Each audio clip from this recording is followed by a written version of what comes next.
Okay, നമ്മളപ്പോ നമ്മുടെ ഓറിയന്റേഷന്റെ session 4 എത്തിയിരിക്കുകയാണ്. ഇന്നത്തെ ഈ ഒരു സെഷൻ എന്ന് പറയുന്നത് നിങ്ങൾക്ക് വളരെ യൂസ്ഫുൾ ആയിട്ടുള്ള ഒരു സെഷനാണ്. പ്ലസ് നിങ്ങൾ വളരെയധികം ശ്രദ്ധിച്ച് ഇരിക്കേണ്ട ഒരു സെഷനും കൂടിയാണ്. നമ്മൾ പറയാൻ പോകുന്നത് സിലബസ് ഡീകോഡിംഗ് എന്ന് പറയുന്ന ഒരു പാർട്ട് സെഷനിലോട്ടാണ് പോകുന്നത്. ഓൾറെഡി ഓറിയന്റേഷൻ സമയത്തെല്ലാം, ഐ മീൻ ഓൺ ബോർഡിംഗ് സമയത്തെല്ലാം ഞാൻ നിങ്ങളോട് പറഞ്ഞിട്ടുണ്ടായിരുന്നു, നമുക്കൊരു ഓറിയന്റേഷൻ ഉണ്ട്, അതിൽ സിലബസ് ഡീകോഡിംഗ് സെഷൻ ഉണ്ട്. ആ സെഷനിൽ നിങ്ങൾക്ക് ടൈം ടേബിൾ ലോഞ്ചിങ് കാര്യങ്ങളൊക്കെ ഉണ്ടാവും എന്ന് പറഞ്ഞിട്ടുണ്ടായിരുന്നു. അപ്പോൾ ഇന്ന് നമ്മൾ ആ സെഷനിലോട്ട് നമ്മൾ എത്തി നിൽക്കുകയാണ്. അപ്പോൾ ഓറിയന്റേഷൻ 10.0 സെഷൻ 4 സിലബസ് ഡീകോഡിംഗ് സെഷനിലോട്ട് എല്ലാവർക്കും സ്വാഗതം. എന്നെ എല്ലാവർക്കും അറിയാം, എന്നാലും ഞാൻ ഇന്ന് എന്താ പറയാ, ഒഫീഷ്യലി ആ ഒരു പാർട്ടിന്റെ ഭാഗമായിട്ട് ഞാൻ എൻ്റെ പേര് പറയുന്നു. രാഖി മാം ആണ്. ലെൻവൈസിലെ കൊമേഴ്സ് ആൻഡ് മാനേജ്മെന്റ് ഡിപ്പാർട്ട്മെന്റിലെ മെന്ററാണ്. അതുപോലെ തന്നെ ഇന്നത്തെ സെഷനിൽ എൻ്റെ കൂടെ കൊമേഴ്സ് ഡിപ്പാർട്ട്മെന്റിലെ തന്നെ ഗായത്രി മാമും ഷാലു മാമും ഉണ്ട്. അവര് ഗായത്രി മാം എൻ്റെ ഒരു പാർട്ട് കഴിയുമ്പോൾ ഗായത്രി മാം വരുന്നതായിരിക്കും.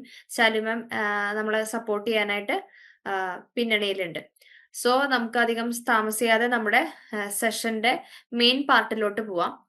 അപ്പോൾ ഒഫീഷ്യലി ഞാൻ വെൽക്കം ചെയ്യണം. നമ്മുടെ കുറച്ച് ഇൻസ്ട്രക്ഷൻ പാർട്ട് കഴിഞ്ഞു. സോ ഞാൻ ഒഫീഷ്യലി എന്ത് ചെയ്യാണ്, നിങ്ങളെ വെൽക്കം ചെയ്യാണ്. Orientation programme 10.0 session 4 syllabus decoding, MCom ലേണേഴ്സിനുള്ള സിലബസ് ഡീകോഡിങ്ങിലോട്ട് നിങ്ങൾക്ക് എല്ലാവരും ഞാൻ ഒഫീഷ്യലി വെൽക്കം ചെയ്യുന്നു. ഓക്കെ, ഇന്നത്തെ ഈ ഒരു സെഷന്റെ ഔട്ട്കംസ്, അതായത് എന്തൊക്കെ കാര്യങ്ങളാണ് നിങ്ങളിലോട്ട് എത്തിക്കുന്നത് എന്നുള്ള പാർട്ടാണ് ഞാൻ പറയുന്നത്. ഒന്നാമത്തെ ആയിട്ട് ഈ സെഷനിൽ നമ്മൾ മെയിൻ ആയിട്ട് നമ്മൾ ഫോക്കസ് ചെയ്യുന്നത് നിങ്ങളുടെ സിലബസ് ഡീകോഡ് ചെയ്ത് തരിക. അതായത് സിലബസ് എന്താണെന്നുള്ളത് നിങ്ങളിലോട്ട് എത്തിക്കുക. അത് ബ്ലോക്ക് വൈസ്, ആ കോഴ്സ് എന്താണ്, കോഴ്സ് കോഡ് എന്ന് ഉദ്ദേശിക്കുന്നത് എന്താണ്, ബ്ലോക്സ് എന്ന് ഉദ്ദേശിക്കുന്നത് എന്താണ്, യൂണിറ്റ്സ് എന്ന് ഉദ്ദേശിക്കുന്നത്, അതൊക്കെ കൃത്യമായിട്ടുള്ള അർത്ഥത്തിൽ നിങ്ങളിലോട്ട് എത്തിക്കുക. അതുപോലെ തന്നെ നിങ്ങളുടെ സിലബസ് മാപ്പിംഗ്, നിങ്ങളുടെ സിലബസ് ലേൺ വൈസ് മെറ്റീരിയലുമായിട്ട് നമ്മൾ മാപ്പ് ചെയ്ത് തരികയാണ്. ലേൺ വൈസിൽ എന്തൊക്കെ മെറ്റീരിയൽസ് ആണ് നിങ്ങളെ പഠിപ്പിക്കാനായിട്ട് നിങ്ങളുടെ സിലബസിനോടനുബന്ധിച്ച് നമ്മൾ നിങ്ങൾക്ക് തരുന്നത്, അതിനെ കുറിച്ചിട്ട് ഇപ്പൊ ബ്രാക്കറ്റിൽ നിങ്ങൾക്ക് ഒരുപാട് കാര്യങ്ങൾ കൊടുത്തിട്ടുണ്ട്. Record session, help book, exam pedia, assignment guide book, PYQA. അപ്പോൾ ഇതൊക്കെ എന്താണെന്നൊക്കെയുള്ള ഡീറ്റെയിൽഡ് ആയിട്ടുള്ള കാര്യങ്ങൾ നമ്മൾ ഇന്നത്തെ സെഷനിൽ നമ്മൾ പറയും. അതുപോലെ തന്നെ ടൈംലി ക്ലാരിറ്റി, അതായത് ടൈം ലൈൻ ക്ലാരിറ്റി. നിങ്ങൾക്കറിയാം, നിങ്ങൾക്കിവിടെ അസൈൻമെന്റ് സബ്മിറ്റ് ചെയ്യാനുണ്ട്, നിങ്ങളുടെ എക്സാംസ് ഉണ്ട്, അതുപോലെ തന്നെ നിങ്ങളുടെ സ്റ്റഡി സ്ലോട്ട്സ് എങ്ങനെയായിരിക്കണം നിങ്ങൾ ഇത് പഠിച്ചു പോകേണ്ടത്, അതിനൊക്കെ ഒരു ടൈം ലൈൻ നമ്മൾ ഇന്നത്തെ അതിന്റെ ഒരു ഡെഡ് ലൈൻ എന്നാണ് വരുന്നത്, അസൈൻമെന്റ് ഡെഡ് ലൈൻ എന്നാണ്, എക്സാമിന്റെ രജിസ്ട്രേഷൻ സമയം, അല്ലെങ്കിൽ എക്സാം എന്നാണ് എക്സാം വരിക, അതുപോലെ തന്നെ ഓരോ ദിവസം എത്ര പോർഷൻസോളാണ് നിങ്ങൾ പഠിച്ചു തീർക്കേണ്ടത്, എങ്ങനെ പഠിച്ചാലാണ് നിങ്ങൾക്ക് മിനിമം പ്രഷർ, അതിൽ പരമാവധി പ്രഷർ കുറച്ചുകൊണ്ട് മിനിമം സമയത്തിന്റെ ഉള്ളിൽ മാക്സിമം റിസൾട്ട് ഉണ്ടാക്കിയെടുക്കാൻ പറ്റുക. അതുപോലെ തന്നെ ലേൺ വൈസിന്റെ ഭാഗത്ത് നിങ്ങൾക്ക് തരുന്ന അഡ്വാൻസ്ഡ് ആയിട്ടുള്ള സപ്പോർട്ടുകൾ എന്തൊക്കെയാണ്. പിന്നെ അവസാനം നിങ്ങൾക്ക് ഒരു ആക്ഷൻ ടാസ്ക്, നമ്മൾ എല്ലാ സെഷനിലും നിങ്ങൾക്ക് ഒരു ആക്ഷൻ ടാസ്ക് തരാറുണ്ട്. അതുപോലെ തന്നെ ഈ സെഷനിൽ നിങ്ങൾക്ക് എന്താണ് ഒരു ആക്ഷൻ ടാസ്ക് നിങ്ങളിലേക്ക് എത്തിക്കുന്നതായിരിക്കും. അതും നിങ്ങൾ കൃത്യമായിട്ട് ഇതുവരെ നിങ്ങൾ ചെയ്തു വെച്ചതുപോലെ തന്നെ, തന്നിട്ടുള്ളത് പോലെ തന്നെ അത് കൃത്യമായിട്ട് നിങ്ങൾ ചെയ്തു തരാനായിട്ട് പ്രത്യേകം ശ്രദ്ധിക്കാം. സോ ഇനി ഒരു പാർട്ടിലോട്ട് ഞാൻ ഡീറ്റെയിൽ ആയിട്ട് സംസാരിക്കാനായിട്ട് ഞാൻ ഗായത്രി മാമിനെ ഇൻവൈറ്റ് ചെയ്യാണ്. ഗായത്രി മാം. ഓക്കെ, അപ്പൊ നമുക്ക് നമ്മുടെ സബ്ജക്ട് ഡീകോഡിംഗിലേക്ക് കടന്നാലോ? അപ്പൊ നമ്മുടെ സബ്ജക്ട് ഡീകോഡിംഗിലേക്ക് വരുമ്പോൾ എന്താണ്, നമുക്ക് ഇഗ്നുവിന്റെ സിലബസിനെ 5 ലെയർ ആയിട്ടാണ് എന്ത് ചെയ്തിരിക്കുന്നത്, ഡിവൈഡ് ചെയ്തിരിക്കുന്നത്.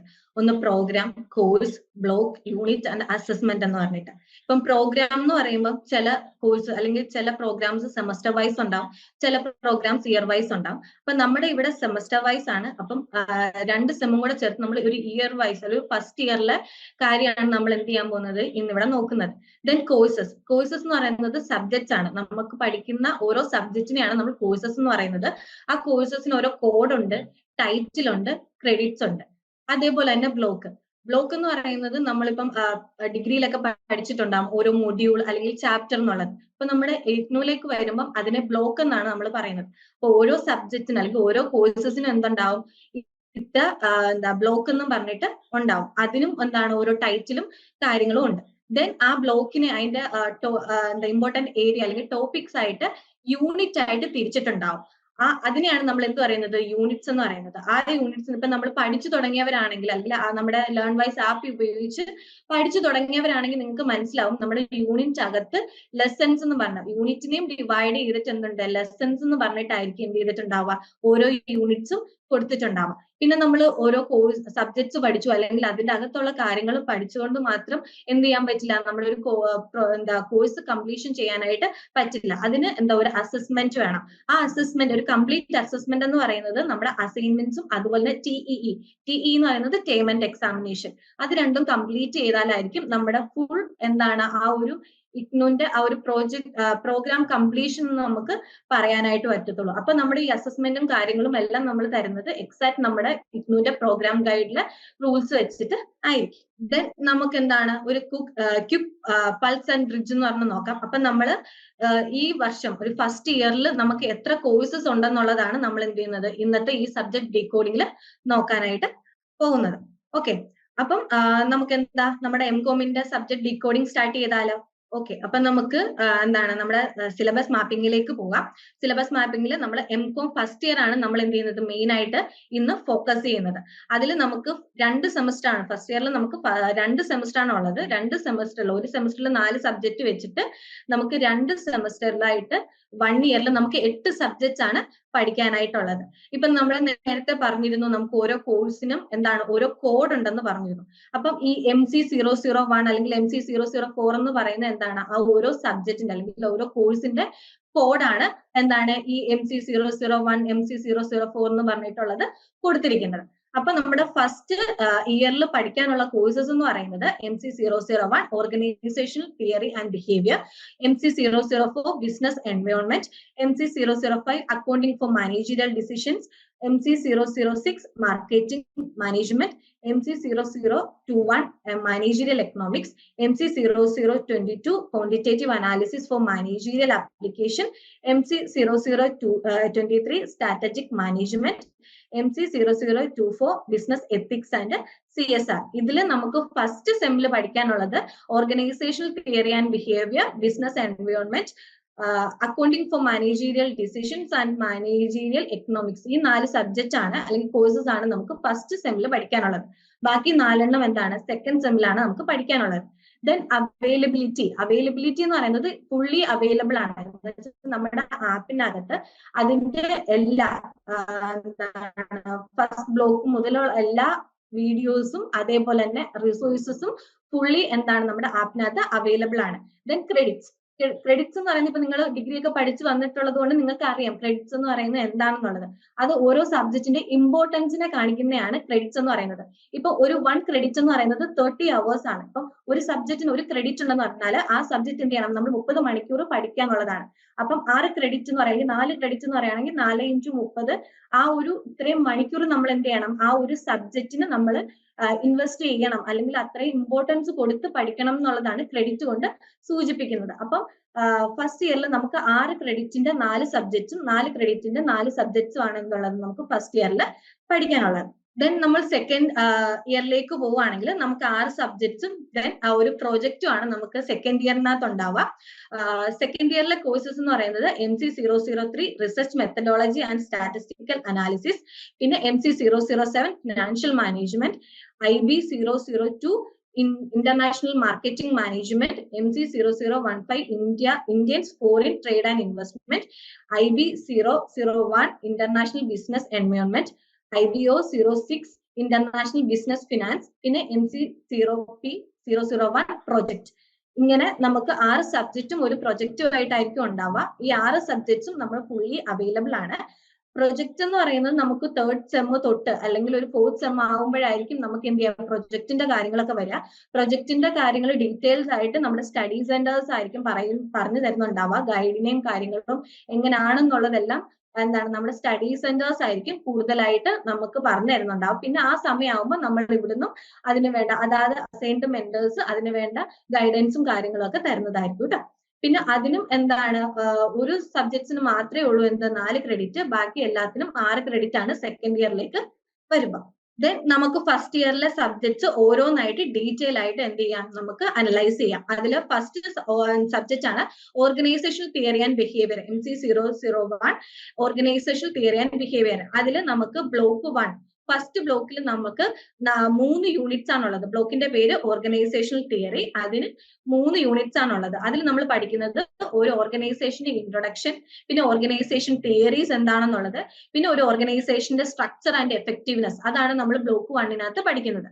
ബ്ലോക്ക് 2 വരുമ്പോൾ organisational behaviour and individual perspective 1. ഒരു ഓർഗനൈസേഷണൽ ബിഹേവിയേഴ്സ് എന്തൊക്കെയാണ്, അല്ലെങ്കിൽ ഒരു ഇൻഡിവിജ്വലിന്റെ പെർസ്പെക്റ്റീവ് എന്താണെന്നുള്ളതാണ് നമ്മൾ ബ്ലോക്ക് 2 പഠിക്കുന്നത്. അതിൽ 4 യൂണിറ്റ്സ് ആണുള്ളത്. ഒന്ന് ഓവർവ്യൂ ഓഫ് ഓർഗനൈസേഷണൽ ബിഹേവിയർ, പിന്നെ ഇൻഡിവിജ്വൽ ബിഹേവിയർ ആൻഡ് ലേണിംഗ്, പിന്നെ പെർസെപ്ഷൻസ്, പിന്നെ ആറ്റിറ്റ്യൂഡ് ആൻഡ് വാല്യൂസ്. ഇതാണ് ബ്ലോക്ക് 2 നമുക്ക് പഠിക്കാനുള്ളത്. ബ്ലോക്ക് 3 വരുമ്പോൾ organisational behaviour and individual perspective 2.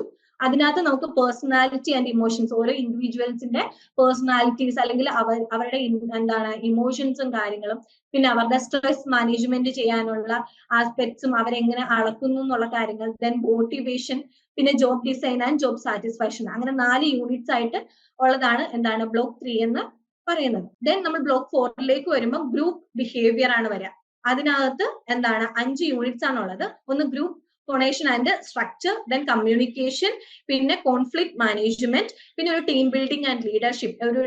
ഒരു ഓർഗനൈസേഷനിൽ ഒരു ടീം ബിൽഡ് ചെയ്യുമ്പം അതിന് വേണ്ട കാര്യങ്ങൾ, അല്ലെങ്കിൽ അതിന്റെ ലെവൽസ്, അതുപോലെ തന്നെ ലീഡർഷിപ്പ്, പിന്നെ പവർ ആൻഡ് പോളിസീസ്, അങ്ങനെ ഫുൾ എന്താ ഇൻ ഡീറ്റെയിൽ ആയിട്ട് പഠിക്കുന്ന ഒരു ബ്ലോക്കാണ് ബ്ലോക്ക് 4 എന്ന് പറയുന്നത്.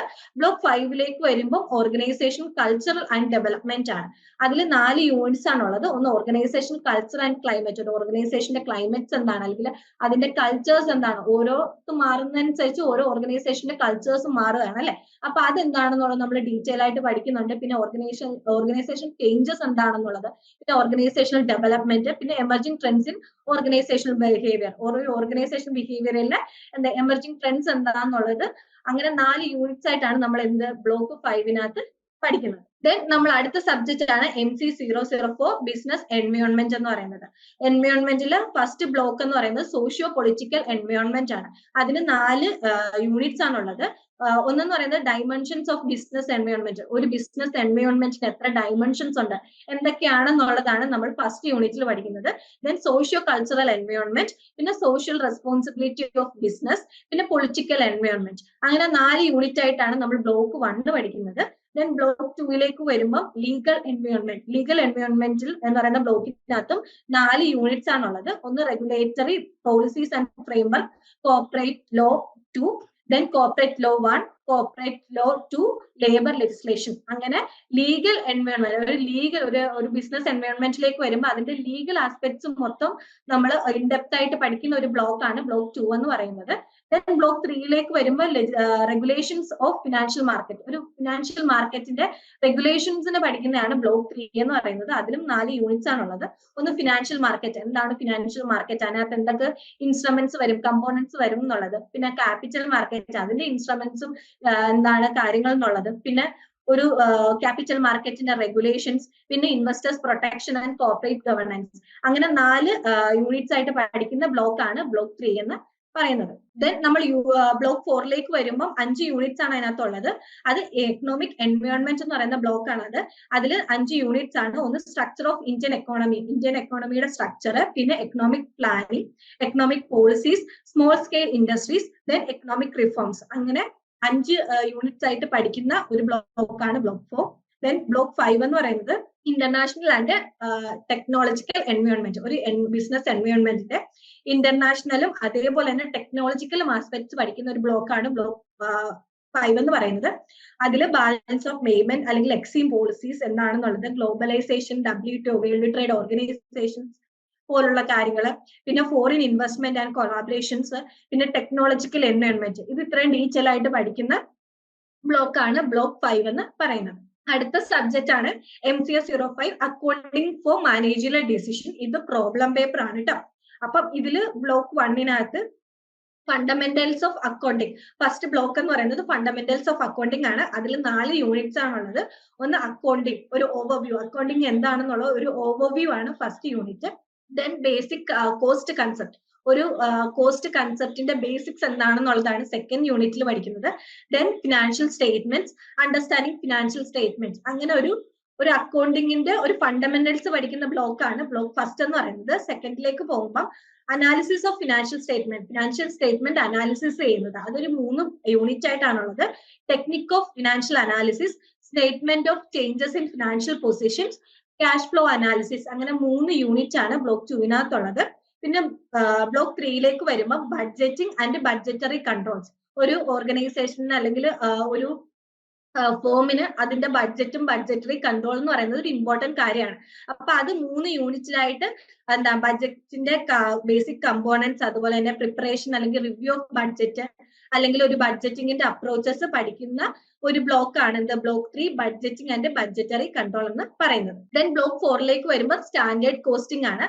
സ്റ്റാൻഡേർഡ് കോസ്റ്റിംഗ് എന്ന് പറയുന്ന ബ്ലോക്കിനകത്ത് 4 യൂണിറ്റ്സ് ആണുള്ളത്. ഒന്ന് basic concept of standard costing, പിന്നെ വേരിയൻസ് അനാലിസിസ് 1, വേരിയൻസ് അനാലിസിസ് 2, പിന്നെ റെസ്പോൺസിബിലിറ്റി അക്കൗണ്ടിങ്. ഇങ്ങനെ സ്റ്റാൻഡേർഡ് കോസ്റ്റിംഗ് ഡീറ്റെയിൽ ആയിട്ട് പഠിക്കുന്ന ഒരു ബ്ലോക്കാണ് ബ്ലോക്ക് 4 എന്ന് പറയുന്നത്. ബ്ലോക്ക് 5ലേക്ക് വരുമ്പോൾ കോസ്റ്റ് വോളിയം പ്രോഫിറ്റ് അനാലിസിസ് എന്ന് പറയും. അതിനകത്ത് 5 യൂണിറ്റ്സ് ആണുള്ളത്. ഒന്ന് മാർജിനൽ കോസ്റ്റിംഗ് എന്താണെന്നുള്ളത്, പിന്നെ ബ്രേക്ക് ഈവൻ അനാലിസിസ്, അതുപോലെ relevant cost of design making, അതുപോലെ തന്നെ റിപ്പോർട്ടിംഗ് ടു മാനേജ്മെന്റ്, പിന്നെ റീസെന്റ് ഡെവലപ്മെന്റ് ഇൻ അക്കൗണ്ടിങ്. ഇത് ഡീറ്റെയിൽ ആയിട്ട് പഠിക്കുന്ന ബ്ലോക്കാണ് ബ്ലോക്ക് 5 എന്ന് പറയുന്നത്. അടുത്ത ഒരു സബ്ജക്റ്റ് ആണ് MCO 021 മാനേജീരിയൽ എക്കണോമിക്സ് എന്ന് പറയുന്നത്. അതിൽ block 1 introduction to managerial economics, മാനേജീരിയലിന്റെ ഒരു ഇൻട്രൊഡക്ഷൻ ആണ് ബ്ലോക്ക് 1. അതിൽ 3 യൂണിറ്റ്സ് ആണുള്ളത്. ഒന്ന് സ്കോപ്പ് ഓഫ് മാനേജീരിയൽ എക്കണോമിക്സ്, ഒരു മാനേജീരിയൽ എക്കണോമിക്സിന്റെ സ്കോപ്പ് എന്താണെന്നുള്ളത്, പിന്നെ the firm, shake holders, objectives and decision issues, അതേപോലെ ബേസിക് കൺസെപ്റ്റ് ആൻഡ് ടെക്നിക്. അങ്ങനെ ഒരു ഓവർവ്യൂ അല്ലെങ്കിൽ ഇൻട്രൊഡക്ഷൻ പഠിക്കുന്ന ബ്ലോക്കാണ് ബ്ലോക്ക് 1. ദെൻ ബ്ലോക്ക് 2ലേക്ക് വരുമ്പോൾ ഡിമാൻഡ് ആൻഡ് റവന്യൂ അനാലിസിസ്, നമ്മുടെ ഡിമാൻഡിനെയും അല്ലെങ്കിൽ ഡിമാൻഡ് കൺസെപ്റ്റ് ആൻഡ് അനാലിസിസ്, അതുപോലെ ഡിമാൻഡ് ഇലാസ്റ്റിസിറ്റി അല്ലെങ്കിൽ demand estimation and forecasting detail ആയിട്ട് പഠിക്കുന്ന ഒരു ബ്ലോക്കാണ് ബ്ലോക്ക് 2 എന്ന് പറയുന്നത്. ഇനി നമ്മൾ ബ്ലോക്ക് 3യിലേക്ക് പോവുകയാണെങ്കിൽ പ്രൊഡക്ഷൻ ആൻഡ് കോസ്റ്റ് അനാലിസിസ് ആണ്. അതിന് 3 യൂണിറ്റ്സ് ആണുള്ളത്. ഒന്ന് പ്രൊഡക്ഷൻ ഫംഗ്ഷൻ, പിന്നെ short run cost analysis, long run cost analysis. അങ്ങനെ 3 യൂണിറ്റ് ആയിട്ട് നമ്മൾ പ്രൊഡക്ഷൻ ആൻഡ് കോസ്റ്റ് അനാലിസിസ് പഠിക്കുന്ന ബ്ലോക്കാണ് ബ്ലോക്ക് 3. പിന്നെ അടുത്ത ബ്ലോക്ക് എന്ന് പറയുന്നത് പ്രൈസിംഗ് ഡിസിഷൻ. ഇപ്പൊ നമ്മൾ പ്രൊഡക്ഷന്റെയും കോസ്റ്റ് അനാലിസിസ് ചെയ്തു. അത് ഇനി ഒരു ഇമ്പോർട്ടന്റ് ഫാക്ടർ ആണ് എന്താ പ്രൈസിംഗ് എന്ന് പറയുന്നത്.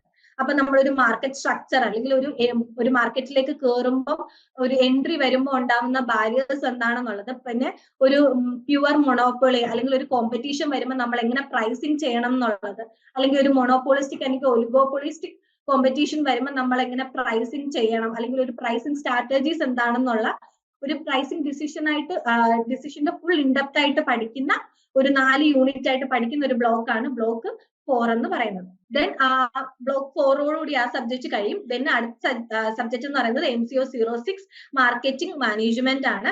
അതിന്റെ ബ്ലോക്ക് 1 എന്ന് പറയുന്നത് nature and scope of marketing. അതിൽ 3 യൂണിറ്റ്സ് ആണുള്ളത്. Introduction to marketing, marketing environment, marketing information and research. അങ്ങനെ ഒരു nature and scope of marketing ആണ് ബ്ലോക്ക് 1 എന്ന് പറയുന്നത്. ബ്ലോക്ക് 2ലേക്ക് വരുമ്പം understanding consumer and selecting target market. അതിൽ 3 യൂണിറ്റ്സ് ആണുള്ളത്. ഒന്ന് ബയർ ബിഹേവിയർ, അതുപോലെ തന്നെ മാർക്കറ്റ്സ് ആൻഡ് മാർക്കറ്റ് സെഗ്മെന്റേഷൻ, പിന്നെ മാർക്കറ്റ് ടാർഗറ്റിംഗ് ആൻഡ് പൊസിഷനിങ്. ഇത് ഡീറ്റെയിൽ ആയിട്ട് അണ്ടർസ്റ്റാൻഡ് ചെയ്യുന്ന ഒരു ബ്ലോക്കാണ് ബ്ലോക്ക് 2 എന്ന് പറയുന്നത്. പിന്നെ ബ്ലോക്ക് 3ലേക്ക് വരുമ്പോൾ പ്രോഡക്റ്റ് ഡിസിഷൻ. നമ്മളിപ്പം കൺസ്യൂമറിനെയും അല്ലെങ്കിൽ ഒരു ടാർഗറ്റ് മാർക്കറ്റ് ഒക്കെ നമ്മൾ ബ്ലോക്ക് 2 പഠിച്ചു. ദെൻ ഒരു കാര്യം വെച്ചിട്ട് അനാലിസിസ് വെച്ചിട്ട് നമ്മൾ എന്ത് ചെയ്യുന്നു, അതിന് വേണ്ട പെർഫെക്റ്റ് ആയിട്ടുള്ള ഒരു പ്രോഡക്റ്റ് ഡിസിഷൻ ചെയ്യുന്നു. അപ്പൊ ഒരു പ്രോഡക്റ്റ് കൺസെപ്റ്റ് ആൻഡ് ക്ലാസിഫിക്കേഷൻ ചെയ്യുന്നു. അതിന്റെ product development and product life cycle, ഒരു പ്രൊഡക്റ്റിന്റെ ലൈഫ് സൈക്കിൾ കാര്യങ്ങളൊക്കെ ഉണ്ടല്ലോ. ഒരു പ്രൊഡക്റ്റ് സ്റ്റാർട്ട് ചെയ്യുന്ന മുതൽ എൻഡ് ചെയ്യുന്ന വരെയുള്ള ആ കാര്യങ്ങൾ. പിന്നെ അതിന്റെ ബ്രാൻഡിങ്, പാക്കേജിങ്, സർവിങ്, അങ്ങനെയുള്ള കാര്യങ്ങൾ ഡീറ്റെയിൽ ആയിട്ട് പഠിക്കുന്ന ബ്ലോക്കാണ് ബ്ലോക്ക് 3 എന്ന് പറയുന്നത്. പിന്നെ നമ്മൾ ബ്ലോക്ക് 4ലേക്ക് പോകുമ്പോൾ നമ്മളൊരു പ്രൊഡക്ഷൻ ചെയ്തു കഴിഞ്ഞാൽ അല്ലെങ്കിൽ പ്രൊഡക്റ്റിനെ ചെയ്തു കഴിഞ്ഞാൽ പിന്നെ നമ്മൾ എന്ത് ചെയ്യണം, പ്രൈസിങ് ചെയ്യണം അല്ലെ. അപ്പൊ ആ പ്രൈസിങ് ഡിസിഷൻസ് പഠിക്കുന്ന ബ്ലോക്കാണ് ബ്ലോക്ക് 4 എന്ന് പറയുന്നത്. അതിൽ നമ്മുടെ മെത്തേഡ് ഓഫ് പ്രൈസിങ് അല്ലെങ്കിൽ അതിന്റെ ഒബ്ജക്റ്റീവ്സ് അല്ലെങ്കിൽ പ്രീ അഡ്ജസ്റ്റ്മെന്റ് സ്ട്രാറ്റജീസ് അല്ലെങ്കിൽ റെഗുലേഷൻ ഓഫ് പ്രൈസസ്, അതൊക്കെ ഡീറ്റെയിൽ ആയിട്ട് 3 യൂണിറ്റ് ആയിട്ട് പഠിക്കുന്ന ബ്ലോക്കാണ് ബ്ലോക്ക് 4 എന്ന് പറയുന്നത്. ദെൻ നമ്മൾ പ്രൈസിങ് എല്ലാം സെലക്ട് ചെയ്ത് കഴിഞ്ഞാൽ പിന്നെ നമ്മൾ എന്ത് ചെയ്യുക, ആ ഒരു ഡിസ്ട്രിബ്യൂഷൻ എങ്ങനെയുള്ളത് ചെയ്യണം എന്നുള്ളതാണ് അല്ലെ. അപ്പൊ അതിന്റെ ഡിസിഷൻ ആ കാര്യങ്ങൾ നോക്കുന്നതാണ് ബ്ലോക്ക് 5 എന്ന് പറയുന്നത്. അപ്പൊ ഡിസ്ട്രിബ്യൂഷൻ ചാനൽസ് എന്താണെന്നുള്ളത്, അതിനെങ്ങനെ സെലക്ട് ചെയ്യാം എന്നുള്ളത്, പിന്നെ മാർക്കറ്റ് ഇന്റർമീഡിയറ്ററീസ് എന്ന് പറയുന്നത് എന്താണ്, പിന്നെ ഡിസ്ട്രിബ്യൂഷൻ ലോജിസ്റ്റിക്സ് എന്ന് പറയുന്നത് എന്താണ് എന്നുള്ളത് ഡീറ്റെയിൽ ആയിട്ട് പഠിക്കുന്ന ഒരു 3 യൂണിറ്റിലായിട്ട് പഠിക്കുന്ന ബ്ലോക്കാണ് ബ്ലോക്ക് 5 എന്ന് പറയുന്നത്. ദെൻ ബ്ലോക്ക് 6ലേക്ക് വരുമ്പോൾ നമ്മൾ ഡിസ്ട്രിബ്യൂട്ട് ചെയ്ത് കഴിഞ്ഞാൽ പിന്നെ നമ്മൾ എന്ത് ചെയ്യണം, പ്രൊമോഷൻ ചെയ്യണം അല്ലെ. അപ്പൊ promotion decisions and emerging issues അത് ഡീറ്റെയിൽ ആയിട്ട് പഠിക്കുന്ന ഒരു ബ്ലോക്കാണ് ബ്ലോക്ക് 6. അതിൽ 4 യൂണിറ്റ്സ് ആണ് ഉള്ളത്. ഒന്ന് മാർക്കറ്റിംഗ് കമ്മ്യൂണിക്കേഷൻ, പിന്നെ personal selling and sales promotion, പിന്നെ advertising and publicity, then emerging issues in marketing. അങ്ങനെ 4 യൂണിറ്റ്സ് ആയിട്ട് പഠിക്കുന്ന ബ്ലോക്കാണ് ബ്ലോക്ക് 6 എന്ന് പറയുന്നത്. ദെൻ നമ്മൾ MCO 022 quantitative analysis and managerial application എന്ന് പറയാം.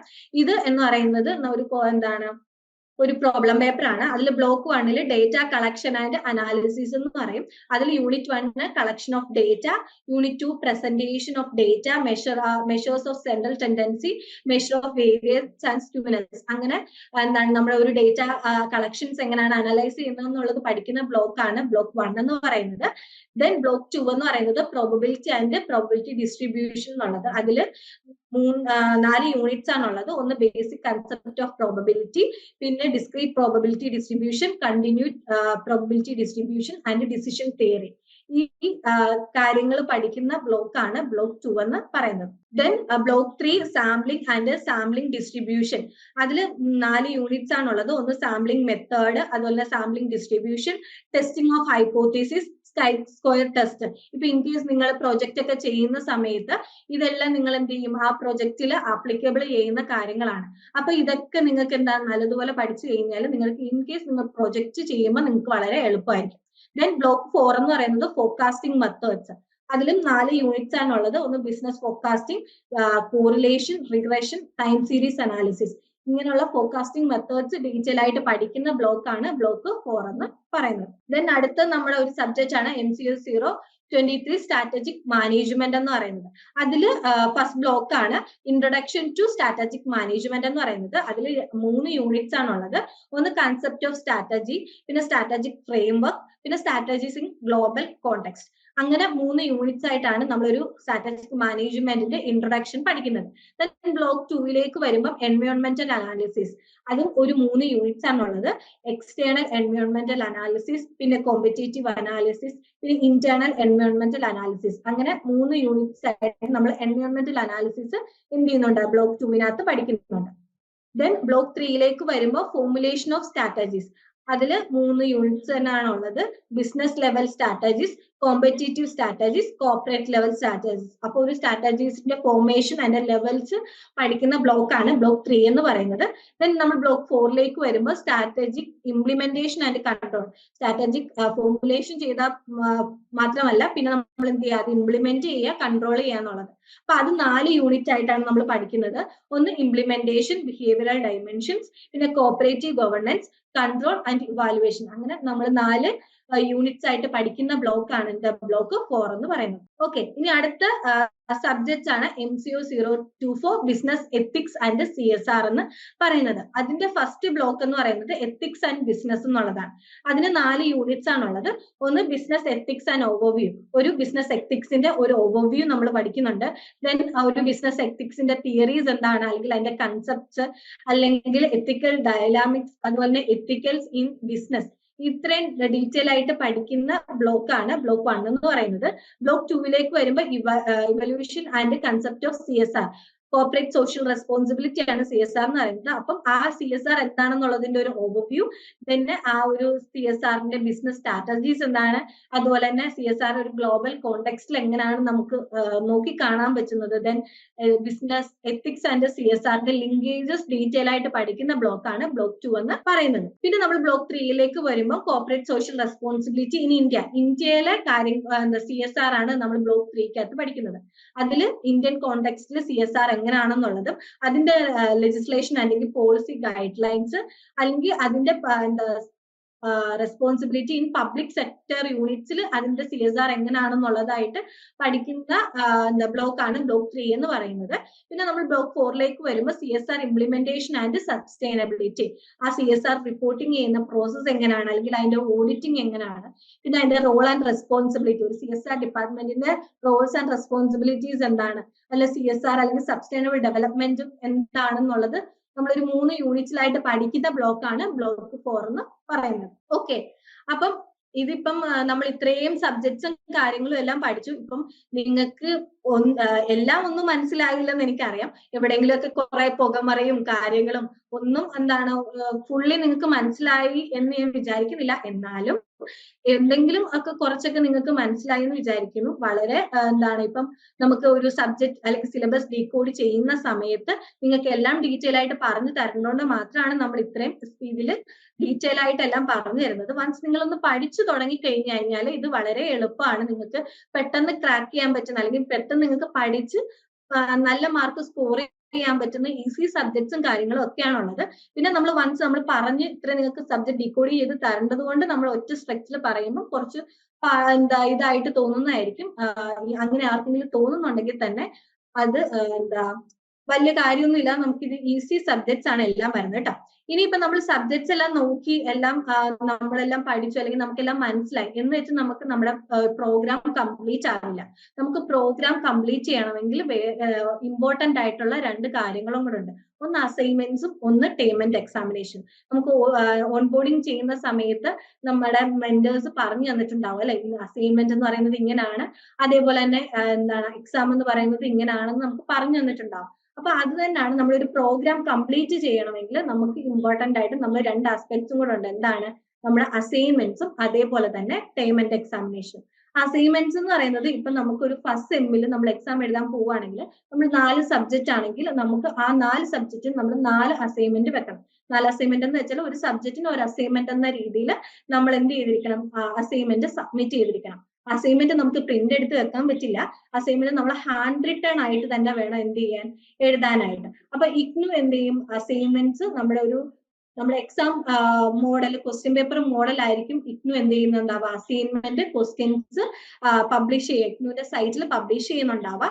അതിന് ഒരു ഡ്യൂ ഡേറ്റും ഉണ്ടായിരിക്കും. അപ്പൊ നമ്മള് അഡ്മിഷൻ എടുക്കുന്ന സമയത്ത് നമ്മളൊരു സ്റ്റഡി സെന്റർ നമ്മൾ ചൂസ് ചെയ്യുന്നുണ്ടാവും. ആ സ്റ്റഡി സെന്ററിൽ നമ്മൾ ഹാൻഡ് റിട്ടേൺ ആയിട്ട് എഴുതിയ അസൈൻമെന്റ് ആണ് നമ്മൾ എന്ത് ചെയ്യണം, ആ ഡ്യൂ ഡേറ്റിന് മുമ്പായിട്ട് സബ്മിറ്റ് ചെയ്യേണ്ടത്. ഇപ്പൊ നമ്മൾ ഡിസംബറിലാണ് എക്സാം എഴുതുന്നതെങ്കിൽ അതിന്റെ ഡ്യൂ ഡേറ്റ് എന്ന് പറയുന്നത് ബൈ ദ എൻഡ് ഓഫ് ഒരു ഒക്ടോബർ ഒക്കെ ആവും, അല്ലെങ്കിൽ സെപ്റ്റംബർ ഒക്കെ ആവുമ്പോഴായിരിക്കും അതിന്റെ ഒരു ലാസ്റ്റ് ഡേറ്റ് എന്ന് പറയുന്നുണ്ടാവുക. ഇനി ജൂലൈയിലാണ് എക്സാം എഴുതുന്നതെങ്കിൽ ഒരു മാർച്ച് ഒക്കെ ആയിരിക്കും എന്ത് ചെയ്യുക, അതിന്റെ ഒരു ഡ്യൂ ഡേറ്റ് എന്ന് പറയുന്നുണ്ട്. അപ്പൊ അതിന് മുമ്പായിട്ട് നമ്മൾ എന്ത് ചെയ്യുക, നമ്മുടെ സ്റ്റഡി സെന്ററിൽ ഹാൻഡ് റിട്ടേൺ ആയിട്ടുള്ള അസൈൻമെന്റ് വേണം സബ്മിറ്റ് ചെയ്യാനായിട്ട്. പിന്നെ ക്വസ്റ്റ്യൻ പേപ്പർ എന്ന് പറയുന്നത് ഒന്ന് ഡിസ്ക്രിപ്റ്റീവ് കാറ്റഗറി ക്വസ്റ്റ്യൻസും ഉണ്ടാവാം, അതുപോലെ തന്നെ ഷോർട്ട് കാറ്റഗറി ക്വസ്റ്റ്യൻസും ഉണ്ടാവും. അതുപോലെ തന്നെ നമ്മൾ അസൈൻമെന്റ് സബ്മിറ്റ് ചെയ്യുന്ന സമയത്ത് നമ്മുടെ ഒരു ഫ്യൂച്ചർ ഒരു ഇതിന് വേണ്ടിയിട്ട് നമ്മൾ എന്ത് ചെയ്യാം, നമ്മുടെ കയ്യിൽ ആ അസൈൻമെന്റിന്റെ കോപ്പി, ഒരു ഡ്യൂപ്ലിക്കേറ്റ് എടുത്ത് വെക്കുന്നത് എന്തുകൊണ്ടും നല്ലതായിരിക്കും. കാരണം ഇൻ കേസ് എന്തെങ്കിലും കളഞ്ഞു പോകും, അങ്ങനെ വരാൻ സാധ്യതയില്ല. എന്നാലും എന്തെങ്കിലും ഒരു വന്നു കഴിഞ്ഞാൽ നമ്മുടെ ഒരു സേഫ് സോണിനായിട്ട് എന്ത് ചെയ്യാം, നമ്മുടെ അസൈൻമെന്റിന്റെ ഒരു ഡ്യൂപ്ലിക്കേറ്റ് വെക്കുന്നത് എന്തുകൊണ്ടും നല്ലതാണ്. പിന്നെ നമ്മൾ സ്റ്റഡി സെന്ററിൽ കൊണ്ട് വെക്കുന്ന സമയത്ത് നമുക്ക് അവരുടെ കയ്യിൽ നിന്ന് അക്നോളജ്മെന്റ് സ്ലിപ്പ് എന്ത് ചെയ്യാം, നമ്മൾ മേടിക്കാം. എന്ന് വെച്ചാൽ നമ്മൾ ഇത്ര സബ്ജക്ട്സ് വെച്ചു, അല്ലെങ്കിൽ ഇത്ര നമ്മൾ അസൈൻമെന്റ് വെച്ചു എന്നുള്ള ഒരു അക്നോളജ്മെന്റ് സ്ലിപ്പും എന്ത് ചെയ്യാം, സ്റ്റഡി സെന്റേഴ്സിൽ നിന്ന് മേടിക്കാനായിട്ട് ശ്രമിക്കാം. പിന്നെ നമ്മൾ അസൈൻമെന്റ് വെച്ചു കഴിഞ്ഞ് ഒരു വിത്തിൻ ഒരു 1 വീക്കിനുള്ളിൽ നമുക്ക് എന്ത് ചെയ്യാം, നമ്മുടെ മാർക്ക് ചെയ്ത അവിടുത്തെ അക്കാഡമിക് കൗൺസിലേഴ്സ് കറക്ഷൻ ചെയ്ത നമ്മുടെ അസൈൻമെന്റ് നമുക്ക് തിരിച്ചു മേടിക്കാനായിട്ട് പറ്റും. അത് അസൈൻമെന്റ് തിരിച്ചു വേണ്ടവർക്ക് എന്ത് ചെയ്യാം, നമുക്ക് വിത്തിൻ 1 മന്തിനുള്ളിൽ നമുക്ക് കറക്ഷൻ ചെയ്ത അസൈൻമെന്റ് നമുക്ക് തിരിച്ചു മേടിക്കാനായിട്ട് പറ്റും. അപ്പൊ അങ്ങനെ കറക്ഷൻ ചെയ്ത് മേടിക്കുന്ന അസൈൻമെന്റിനെയാണ് നമ്മൾ ടൂട്ടർ മാർക്കഡ് അസൈൻമെന്റ്സ് എന്ന് പറയുന്നത്. പിന്നെ നമ്മൾ അസൈൻമെന്റ് സബ്മിറ്റ് ചെയ്ത് കഴിഞ്ഞാൽ നമ്മുടെ പാസ് മാർക്ക് എന്ന് പറയുന്നത് 40% അതിന് മുകളിലാണ്. നമ്മൾ 40% അതിന് മുകളിൽ നമുക്ക് അസൈൻമെന്റ് അസൈൻമെന്റിന് മേടിച്ചാൽ മാത്രമേ നമുക്ക് എന്ത് ചെയ്യാൻ പറ്റുള്ളൂ, അതിന്റെ സബ്ജക്ട് എക്സാം നമുക്ക് എഴുതാനായിട്ട് പറ്റുള്ളൂ. ഇൻ കേസ് നമുക്ക് 40 മാർക്കിന് 40% കുറവാണെങ്കിൽ നമ്മൾ എന്ത് ചെയ്യണം, ഒന്നുകൂടെ റിപ്പീറ്റ് ആയിട്ട് ആ അസൈൻമെന്റ് എഴുതി വെക്കേണ്ടതായിട്ട് വരും. ദെൻ അടുത്തതാണ് ടേമെന്റ് എക്സാമിനേഷൻ എന്ന് പറയുന്നത്. ഇഗ്നു വർഷത്തിൽ 2 തവണയാണ് ടേമെന്റ് എക്സാമിനേഷൻ നടത്തുന്നത്, ഒന്ന് ജൂണിലും ഒന്ന് ഡിസംബറിലും. ഇപ്പൊ നിങ്ങൾ ജൂലൈ ആയതുകൊണ്ട് തന്നെ സെമസ്റ്റർ വൈസും ആയതുകൊണ്ട് തന്നെ നിങ്ങൾക്ക് എക്സാം വരുന്നുണ്ടാവുക ഡിസംബറിലായിരിക്കും എക്സാം വരുന്നുണ്ടാവുക. നിങ്ങൾ എക്സാം വരുന്നതിന് മുമ്പായിട്ട് ഒരു 2 മാസത്തിന് മുമ്പ് അല്ലെങ്കിൽ 1 മാസത്തിന് മുമ്പായിട്ട് നമുക്കൊരു എക്സാം രജിസ്ട്രേഷൻ ലിങ്ക് ഓപ്പൺ ആവും. ആ എക്സാം രജിസ്ട്രേഷൻ ലിങ്ക് ത്രൂ ആയിരിക്കും നമ്മൾ എക്സാം രജിസ്റ്റർ ചെയ്യുന്നുണ്ടാവുക. ഇപ്പം എക്സാം രജിസ്റ്റർ ചെയ്യുന്ന സമയത്ത് എക്സാം സെന്റർ നമുക്ക് സ്റ്റഡി സെന്റർ തന്നെ വെക്കണം എന്നില്ല. ഇപ്പൊ നിങ്ങൾ നാട്ടിൽ നിന്നപ്പോൾ തൃശ്ശൂരിൽ നിന്നപ്പോഴാണ് നമ്മൾ സ്റ്റഡി സെന്റർ വെച്ചത്, പക്ഷെ എക്സാമിന്റെ സമയമായപ്പോൾ നിങ്ങൾ തിരുവനന്തപുരത്താണ്. അപ്പം നിങ്ങൾക്ക് എന്ത് ചെയ്യാം, തിരുവനന്തപുരത്ത് നിയർ ആയിട്ടുള്ള ഏത് സ്റ്റഡി സെന്റർ ആണോ അവിടെ നിങ്ങൾക്ക് എക്സാം സെന്റർ ഉണ്ടോ അവിടെ നിങ്ങൾക്ക് എന്ത് ചെയ്യാം, എക്സാം സെന്റർ ആയിട്ട് ചൂസ് ചെയ്യാനായിട്ട് പറ്റും. അതേപോലെ തന്നെ നമ്മുടെ എക്സാമിന്റെ മാർക്ക് എന്ന് പറയുന്നത് 40% അല്ലെങ്കിൽ അതിന് മുകളിൽ എന്ത് ചെയ്യാം, നമ്മൾ മേടിക്കാന്നുള്ളത്. എന്നാൽ മാത്രമായിരിക്കും നമ്മൾ ആ ഒരു സബ്ജക്റ്റിന് പാസ് ആവുള്ളൂ. ഇൻ കേസ് നമുക്ക് 40% താഴെയാണെങ്കിൽ നമ്മൾ എന്ത് ചെയ്യുക, അടുത്ത സൈക്കിളിൽ ഈ എക്സാം എഴുതേണ്ടതായിട്ട് വരും. നമുക്ക് 2 വർഷത്തെ കോഴ്സ് ആണ്, അത് നമുക്ക് എക്സ്റ്റെൻഡ് 4 വർഷം കൊണ്ട് കംപ്ലീറ്റ് ചെയ്യേണ്ടതായിട്ടും ഉണ്ട് കേട്ടോ.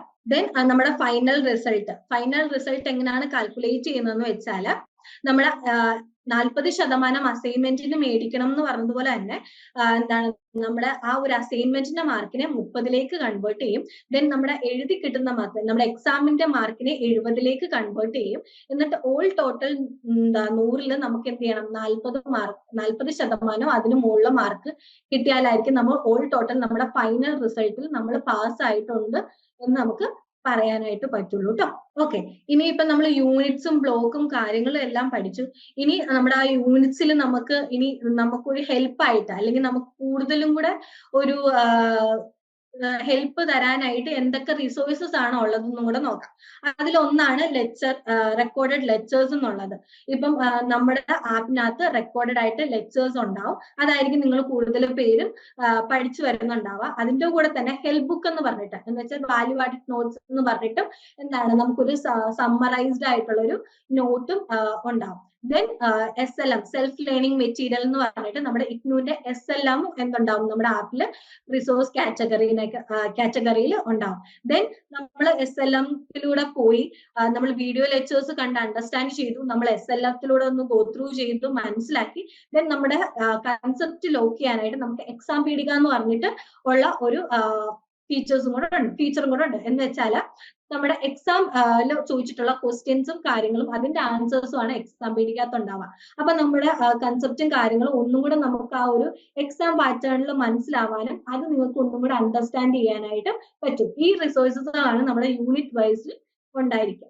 ഓക്കെ, ദെൻ നിങ്ങൾക്ക് ഒരു ഫാസ്റ്റ് ട്രാക്ക് പാത്ത് പറഞ്ഞു തരാനും നിങ്ങളുടെ സ്റ്റഡീസ് ഒന്നും കൂടെ ഹെൽപ്ഫുൾ ആക്കാനും അല്ലെങ്കിൽ കുറച്ചും കൂടെ ഒരു നല്ല രീതിയിലാക്കാൻ വേണ്ടിയിട്ടുള്ള കുറച്ച് ഫാസ്റ്റ് ട്രാക്ക് പാർട്സ് അല്ലെങ്കിൽ ട്രിക്സ് പറഞ്ഞു തരാനായിട്ട് ഞാൻ എന്റെ രാഖി മാമിനെ ക്ഷണിക്കുന്നു. Over to you ma'am. ഇത്ര നേരം ഗായത്രി മാം നിങ്ങൾക്ക് എന്തൊക്കെയാണ് പഠിക്കാനുള്ളത് എന്നുള്ള കാര്യങ്ങൾ പറഞ്ഞു. അത് ഞാൻ ഗായത്രി മാം പറഞ്ഞ പോലെ തന്നെ ഞാനും വീണ്ടും പറയാണ്, അത് ആലോചിച്ച് നിങ്ങൾ ടെൻഷൻ അടിക്കേണ്ട ആവശ്യമൊന്നുമില്ല. സപ്പോർട്ടിന് നമ്മൾ മെന്റേഴ്സ് ഉണ്ട്, അല്ലെങ്കിൽ നിങ്ങളുടെ കൂടെ നിങ്ങളുടെ മെന്റർഷിപ്പിൽ ജോയിൻ ചെയ്യാത്ത ഒത്തിരി ലേണേഴ്സ് നമ്മുടെ ഈ സെഷനിൽ ജോയിൻ ചെയ്തിട്ടുണ്ട്. അവർക്ക് അവരെ സപ്പോർട്ട് ചെയ്യാനായിട്ട് LSE ഉണ്ട്. സോ നിങ്ങൾ ഇനി ചെയ്യേണ്ടത് നിങ്ങൾക്ക് ഇനിയുള്ള ദിവസങ്ങൾ നല്ല രീതിയിൽ ഉപയോഗിക്കുക എന്നുള്ളതാണ്. ഒരുപാട് ടെൻഷൻ അടിച്ച് വറീഡ് ആവേണ്ട ആവശ്യമില്ല. ആ ടെൻഷൻ അടിക്കുന്നതിന് പകരം നിങ്ങൾ എന്ത് ചെയ്യുക, പഠിക്കാനായിട്ട് ശ്രമിക്കുക. ഒത്തിരി നേരം ഒന്നിരുന്ന് പഠിക്കേണ്ട ആവശ്യമില്ല. ഉള്ള സമയം ഇഫക്റ്റീവായിട്ട് പഠിക്കാം. അപ്പൊ ഉള്ള സമയം എങ്ങനെ ഇഫക്റ്റീവായിട്ട് പഠിക്കാം, അതെങ്ങനെയാണ് നടക്കുക എന്നുള്ളത് നമ്മുടെ ലേൺ വൈസിന്റെ ഭാഗത്ത് എന്തൊക്കെ സപ്പോർട്ടുകളാണ് അതിൽ തരുന്നത് എന്നുള്ളത് ഇനി ഞാൻ പറഞ്ഞുതരാൻ പോകുന്നത് ഫാസ്റ്റ് ട്രാക്ക് പാത്ത് എന്ന് പറഞ്ഞിട്ട്. സോ ഇതിലിപ്പോ തുടക്കം തന്നെ അവർ ചോദിക്കുകയാണ്, നിങ്ങൾ ബിസി ആയിട്ടുള്ള ഒരു വീക്ക് ആണെങ്കിൽ നിങ്ങൾക്ക് എന്ത് ചെയ്യാം, നമ്മളുടെ ആപ്പിൽ തന്നെ അതിന്റെ റെക്കോർഡ് ക്ലാസ്സുകളുണ്ട്. ഒരുപാട് പേരൊക്കെ മെന്റർഷിപ്പിലുള്ള ലേണേഴ്സ് എനിക്കറിയാം, ഒരുപാട് പേരൊക്കെ പഠിക്കുന്നുണ്ട്. പഠിച്ചൊരു ഒരു സബ്ജക്റ്റിന്റെ ഒക്കെ ഓൾമോസ്റ്റ് ഫിനിഷിംഗ് സ്റ്റേജിലോട്ട് അല്ലെങ്കിൽ മിഡിലേക്ക് എത്തിയിട്ടുണ്ട്. അപ്പോൾ ഇനി എന്തെങ്കിലും ഒരു ബിസി സ്കെഡ്യൂളിലേക്ക് നിങ്ങൾ പോവുകയാണെങ്കിൽ നിങ്ങൾക്ക് അവിടെ അറിയാം, നിങ്ങൾക്ക് ഒരു റെക്കോർഡഡ് ക്ലാസ് ഉണ്ടെന്ന് അറിയാം.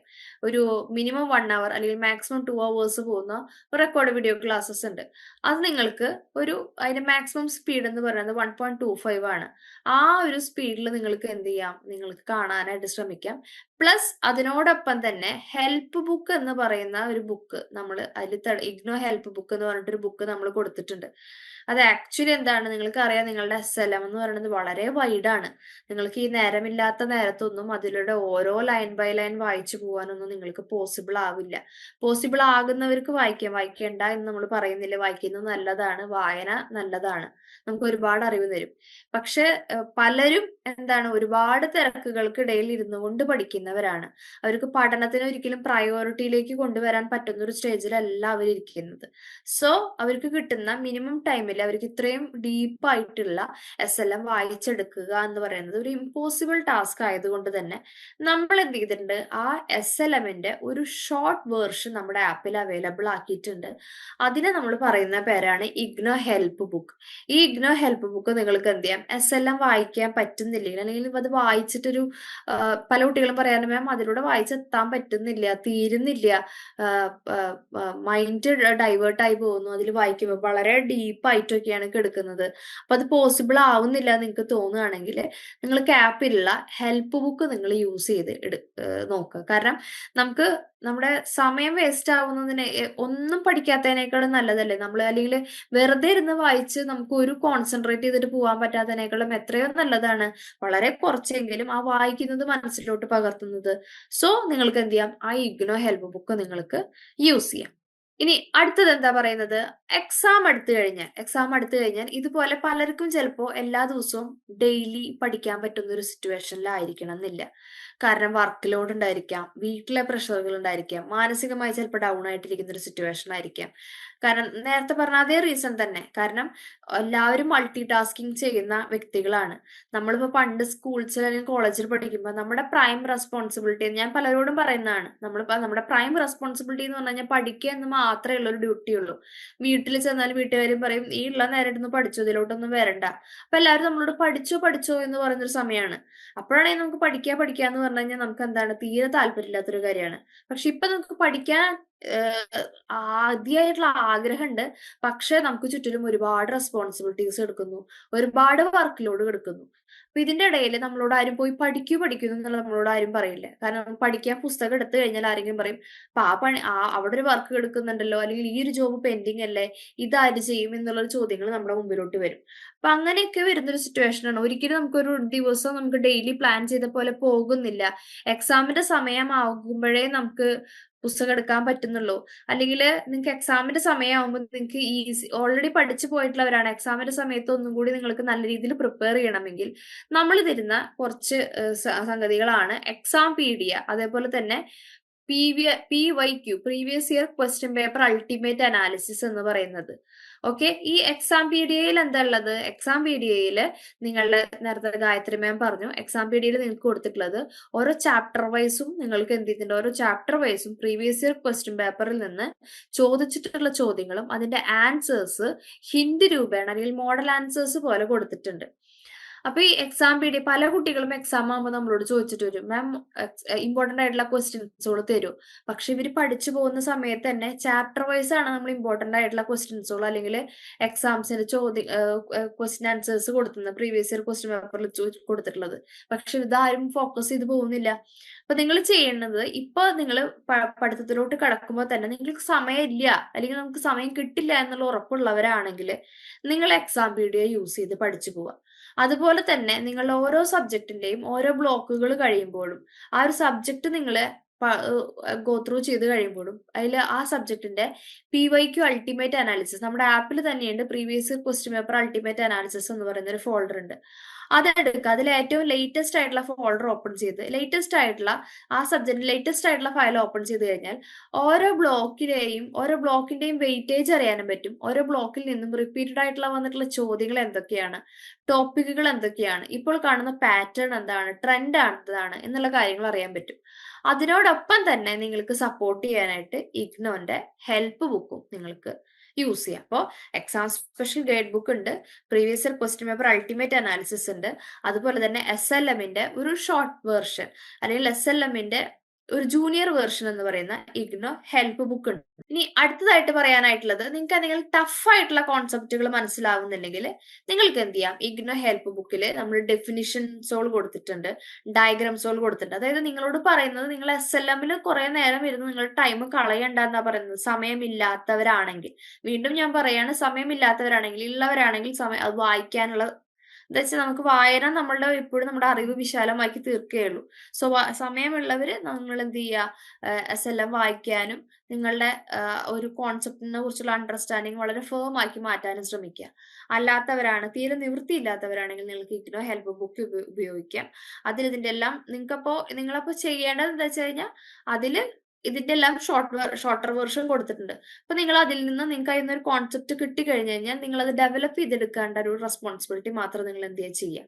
അതിപ്പോ ഈവൻ SLMലാണെങ്കിൽ നിങ്ങൾക്ക് ലൈൻ ബൈ ലൈൻ ഒന്നും നിങ്ങൾക്ക് ബൈഹാർട്ട് ചെയ്യാൻ പറ്റില്ല. ഒരിക്കലും ബൈഹാർട്ട് ചെയ്യുകയും ചെയ്യരുത്. കാരണം അതൊരിക്കലും നിങ്ങൾക്ക് ഒരു ഗ്രോത്ത് ഉണ്ടാക്കി തരുന്നില്ല. അപ്പൊ കോൺസെപ്റ്റ് മനസ്സിലാക്കുക, പിന്നീട് നിങ്ങളുടേതായിട്ടുള്ള രീതിയിൽ നിങ്ങൾ എഴുതിയെടുക്കാനായിട്ട് അല്ലെങ്കിൽ നിങ്ങളുടേതായിട്ടുള്ള രീതിയിൽ ആ ആൻസർ രൂപപ്പെടുത്തി എടുക്കാനായിട്ട് നിങ്ങൾ ശ്രദ്ധിക്കുക. അതുപോലെ തന്നെ നമ്മുടെ ആപ്പിൽ നിങ്ങൾക്ക് റെക്കോർഡഡ് ആയിട്ടുള്ള ലെക്ചേഴ്സ് ഉണ്ട്, വീഡിയോ ക്ലാസ്സസും ഉണ്ട്. അത് നിങ്ങൾക്ക് വളരെ സ്ലോലി ആയിട്ട്, അതായത് എന്തെങ്കിലും ടഫ് ആയിട്ടുള്ള കോൺസെപ്റ്റുകളാണ് നിങ്ങൾക്ക് പഠിക്കുന്ന കിട്ടുന്നില്ലെങ്കിൽ അത് നിങ്ങൾ റിപ്പീറ്റഡ് ആയിട്ട് നിങ്ങൾക്ക് നമ്മുടെ ആപ്പിൽ തരുന്നത് എല്ലാം റെക്കോർഡ് ക്ലാസ്സസുകളാണ്.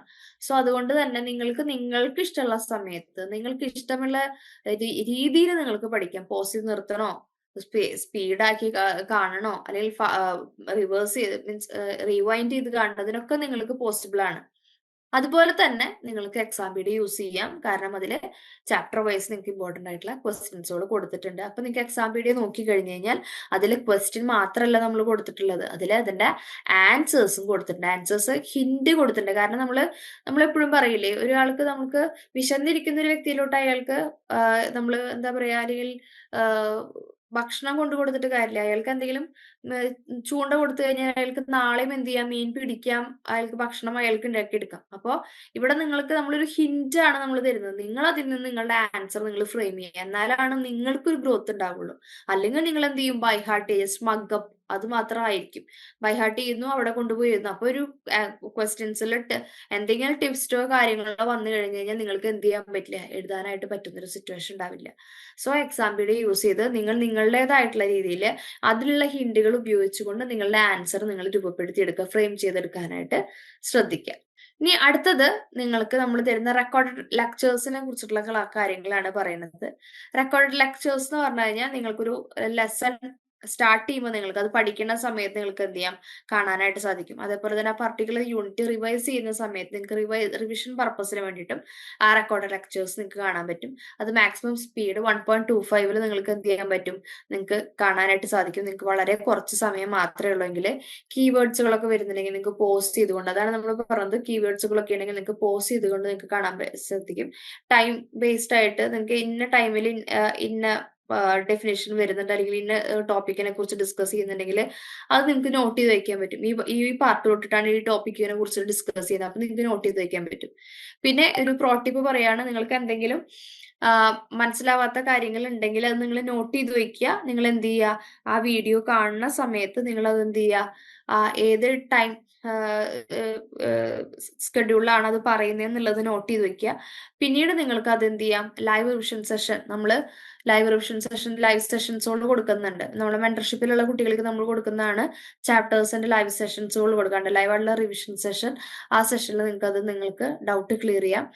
പിന്നെ നിങ്ങൾക്ക് നിങ്ങളുടെ മെന്ററോട് ചോദിക്കാം, LSCയുടെ അടുത്ത് നിങ്ങൾക്ക് ചോദിക്കാം. ഇനി എന്താണ് ഇഗ്നോ ഹെൽപ്പ് ബുക്ക്? അതുപോലെ തന്നെ ഇഗ്നോ ഹെൽപ്പ് ബുക്കിന്റെ വേറൊരു ചെറിയൊരു മിനി വെർഷനും കൂടി ഉണ്ട്, value added note book. Help ബുക്കിൽ എന്താണ് SLMന്റെ ഒരു ഷോർട്ടർ വെർഷൻ ആണ്. അതിനേക്കാൾ വളരെ ക്രിസ്പ് ആക്കിയിട്ട് ജസ്റ്റ് ടു ദ പോയിന്റ് എന്ന് പറയുന്ന പോലെ ബുള്ളറ്റിൻ പോയിന്റ് ആയിട്ട് ഇങ്ങനെ കൊടുത്തിരിക്കുന്നതാണ് വാല്യൂ ആഡഡ് നോട്ട് എന്ന് പറയുന്നത്. അപ്പൊ വളരെ ക്രിസ്പ് ആയിട്ട് കൊടുത്തിരിക്കുന്നതാണ്. ഹെൽപ്പ് ബുക്ക് എന്ന് പറയുമ്പോൾ കുറച്ചും കൂടി ഒരു 1 or 2 ലൈൻ ഓഫ് എക്സ്പ്ലനേഷൻ ഉണ്ടായിരിക്കും. വാല്യൂ ആഡഡ് നോട്ടിൽ യു വിൽ ബി ഹാവിങ് ഒരു എന്താണ് ഒരു ജസ്റ്റ് 1 പോയിന്റ് അല്ലെങ്കിൽ 2 പോയിന്റ് ആയിട്ടാണ് നിങ്ങൾക്ക് എന്ത് ചെയ്യുക കൊടുത്തിട്ടുണ്ടാവുക. അപ്പൊ നിങ്ങളത് അതായത് നമ്മൾ PPT പ്രസന്റേഷൻ ഒക്കെ കാണുന്നില്ലേ, നിങ്ങൾക്ക് ജസ്റ്റ് വെറുതെ നിങ്ങൾക്ക് ഒന്ന് ജസ്റ്റ് ഒന്ന് റിവൈൻഡ് ചെയ്തെടുക്കാൻ വേണ്ടിയിട്ട്. അപ്പൊ നിങ്ങൾക്ക് എപ്പോഴാണ് ഇത് യൂസ് ചെയ്യേണ്ടതെന്നുള്ളത് കൊടുത്തിരിക്കുന്നത്. Clean exam ready explanation diagrams. നിങ്ങൾക്ക് ഇതില് വളരെ ടു ദ പോയിന്റ് ആയിട്ടുള്ള ക്ലീൻ ആയിട്ടുള്ള നിങ്ങൾക്ക് എക്സാമിന് വേണ്ടി പ്രിപ്പയർ ചെയ്യാൻ പറ്റുന്ന രീതിയിലുള്ള ഡയഗ്രാംസും എക്സ്പ്ലനേഷനും കൊടുത്തിട്ടാണ് ഹെൽപ്പ് ബുക്ക് കൊടുത്തിരിക്കുന്നത്. പിന്നെ നിങ്ങൾക്കൊരു യൂണിറ്റിനെ കുറിച്ച് ഓവർവ്യൂ ഉണ്ടാക്കിയെടുക്കാൻ പറ്റും. അതിൽ കീ ടേംസിനൊക്കെ ഇമ്പോർട്ടൻസ് കൊടുത്തിട്ടാണ് help book value added not prepare ചെയ്തിരിക്കുന്നത്. ചെറിയ ചെറിയ എക്സാമ്പിൾസുകളും നിങ്ങൾക്ക് എന്ത് ചെയ്തിട്ടുണ്ട്, കൊടുത്തിട്ടുണ്ട്. അപ്പൊ ചിലപ്പോൾ നമ്മൾ എന്താണ് ഒരു ചെറിയ പോയിന്റ് മീൻസ് കീവേഡ്സ് മാത്രമേ കൊടുത്തിട്ടുണ്ടാവുള്ളൂ, കാരണം അത്രയും ഷോർട്ട് ആക്കി കൊടുത്തിരിക്കണതില്ലേ. അപ്പൊ നിങ്ങൾക്ക് എന്ത് ചെയ്യാം, നിങ്ങൾക്ക് ഒരു 1-2 ലൈനിലൊക്കെ നിങ്ങൾ അത് എന്ത് ചെയ്യും, കൺവേർട്ട് ചെയ്ത് എഴുതാനായിട്ട് നിങ്ങൾ ശ്രദ്ധിക്കുക. കീവേഡ്സുകളായിരിക്കും. അപ്പൊ അതാവുമ്പോൾ നിങ്ങൾക്ക് എന്താണ്, നിങ്ങളുടെ മെമ്മറിയിൽ ഇരിക്കാനും എളുപ്പമാണ്. അതുപോലെ തന്നെ എക്സാം പീഡിയ എന്ന് പറയുന്നതും exam special book, exam special guide book എന്ന് പറയുന്ന 2 കാര്യങ്ങളുണ്ട്. ഞാൻ ഓൺബോർഡ് ചെയ്യുന്ന സമയത്ത് എസ് എ മെന്റർ എന്ന രീതിയിൽ ഞാൻ ഓൺബോർഡ് ചെയ്യുന്ന സമയത്ത് എല്ലാവരോടും പറയും, നിങ്ങളൊരു ബുക്ക് എടുത്തു വെച്ച് നിങ്ങൾ എന്ത് ചെയ്യണം, നിങ്ങളൊരു ബുക്കില് നിങ്ങൾ പ്രധാനപ്പെട്ട ചോദ്യങ്ങൾ നിങ്ങൾ എഴുതി വെക്കുക. എക്സാം പീഡിയയിലും എക്സാം സ്പെഷ്യൽ ഗൈഡ് ബുക്കിലും വരുന്ന ഓരോ ചാപ്റ്റർ വൈസ് ക്വസ്റ്റ്യൻസുകൾ എഴുതി വെക്കുക എന്ന് പറയും. കാരണം അത് എക്സാമിന് ചോദിച്ചിട്ടുള്ള ചോദ്യങ്ങളും എക്സാം സ്പെഷ്യൽ ഗൈഡ് ബുക്കില് എക്സാമിന് ചോദിക്കാവുന്ന ചോദ്യങ്ങളാണ് കൊടുത്തിരിക്കുന്നത്. എക്സാം പീഡിയയിൽ എക്സാമിന് ചോദിച്ചിട്ടുള്ള ചോദ്യങ്ങള്, എക്സാം സ്പെഷ്യൽ ഗൈഡ് ബുക്കിൽ എക്സാമിന് ചോദിക്കാവുന്ന ചോദ്യങ്ങൾ, അതിന്റെ മോഡൽ ആൻസേഴ്സ് കൊടുത്തിരിക്കുന്നത്. അപ്പൊ നിങ്ങൾക്ക് എന്ത് ചെയ്യണം, എക്സാമിന് നല്ല രീതിയിൽ പ്രിപ്പയർ ചെയ്യാനായിട്ട് പറ്റും. നിങ്ങൾ അതിൽ ഓരോ ദിവസവും അതിലെ ഏതെങ്കിലും 2 ക്വസ്റ്റ്യൻസുകളൊക്കെ വെച്ചിട്ട് നിങ്ങൾ എന്ത് ചെയ്യുക, പ്രാക്ടീസ് ചെയ്യാനായിട്ട് ശ്രമിക്കുക. ഒരിക്കലും നിങ്ങൾ എന്ത് ചെയ്യണം, ബൈ ഹാർട്ട് ചെയ്യരുത്. നിങ്ങളൊരു മിററിന്റെ മുമ്പിൽ അതിന്റെ ആൻസേഴ്സ് പറയുന്ന രീതിയിൽ നിങ്ങൾ പറഞ്ഞ് ശീലിക്കുക.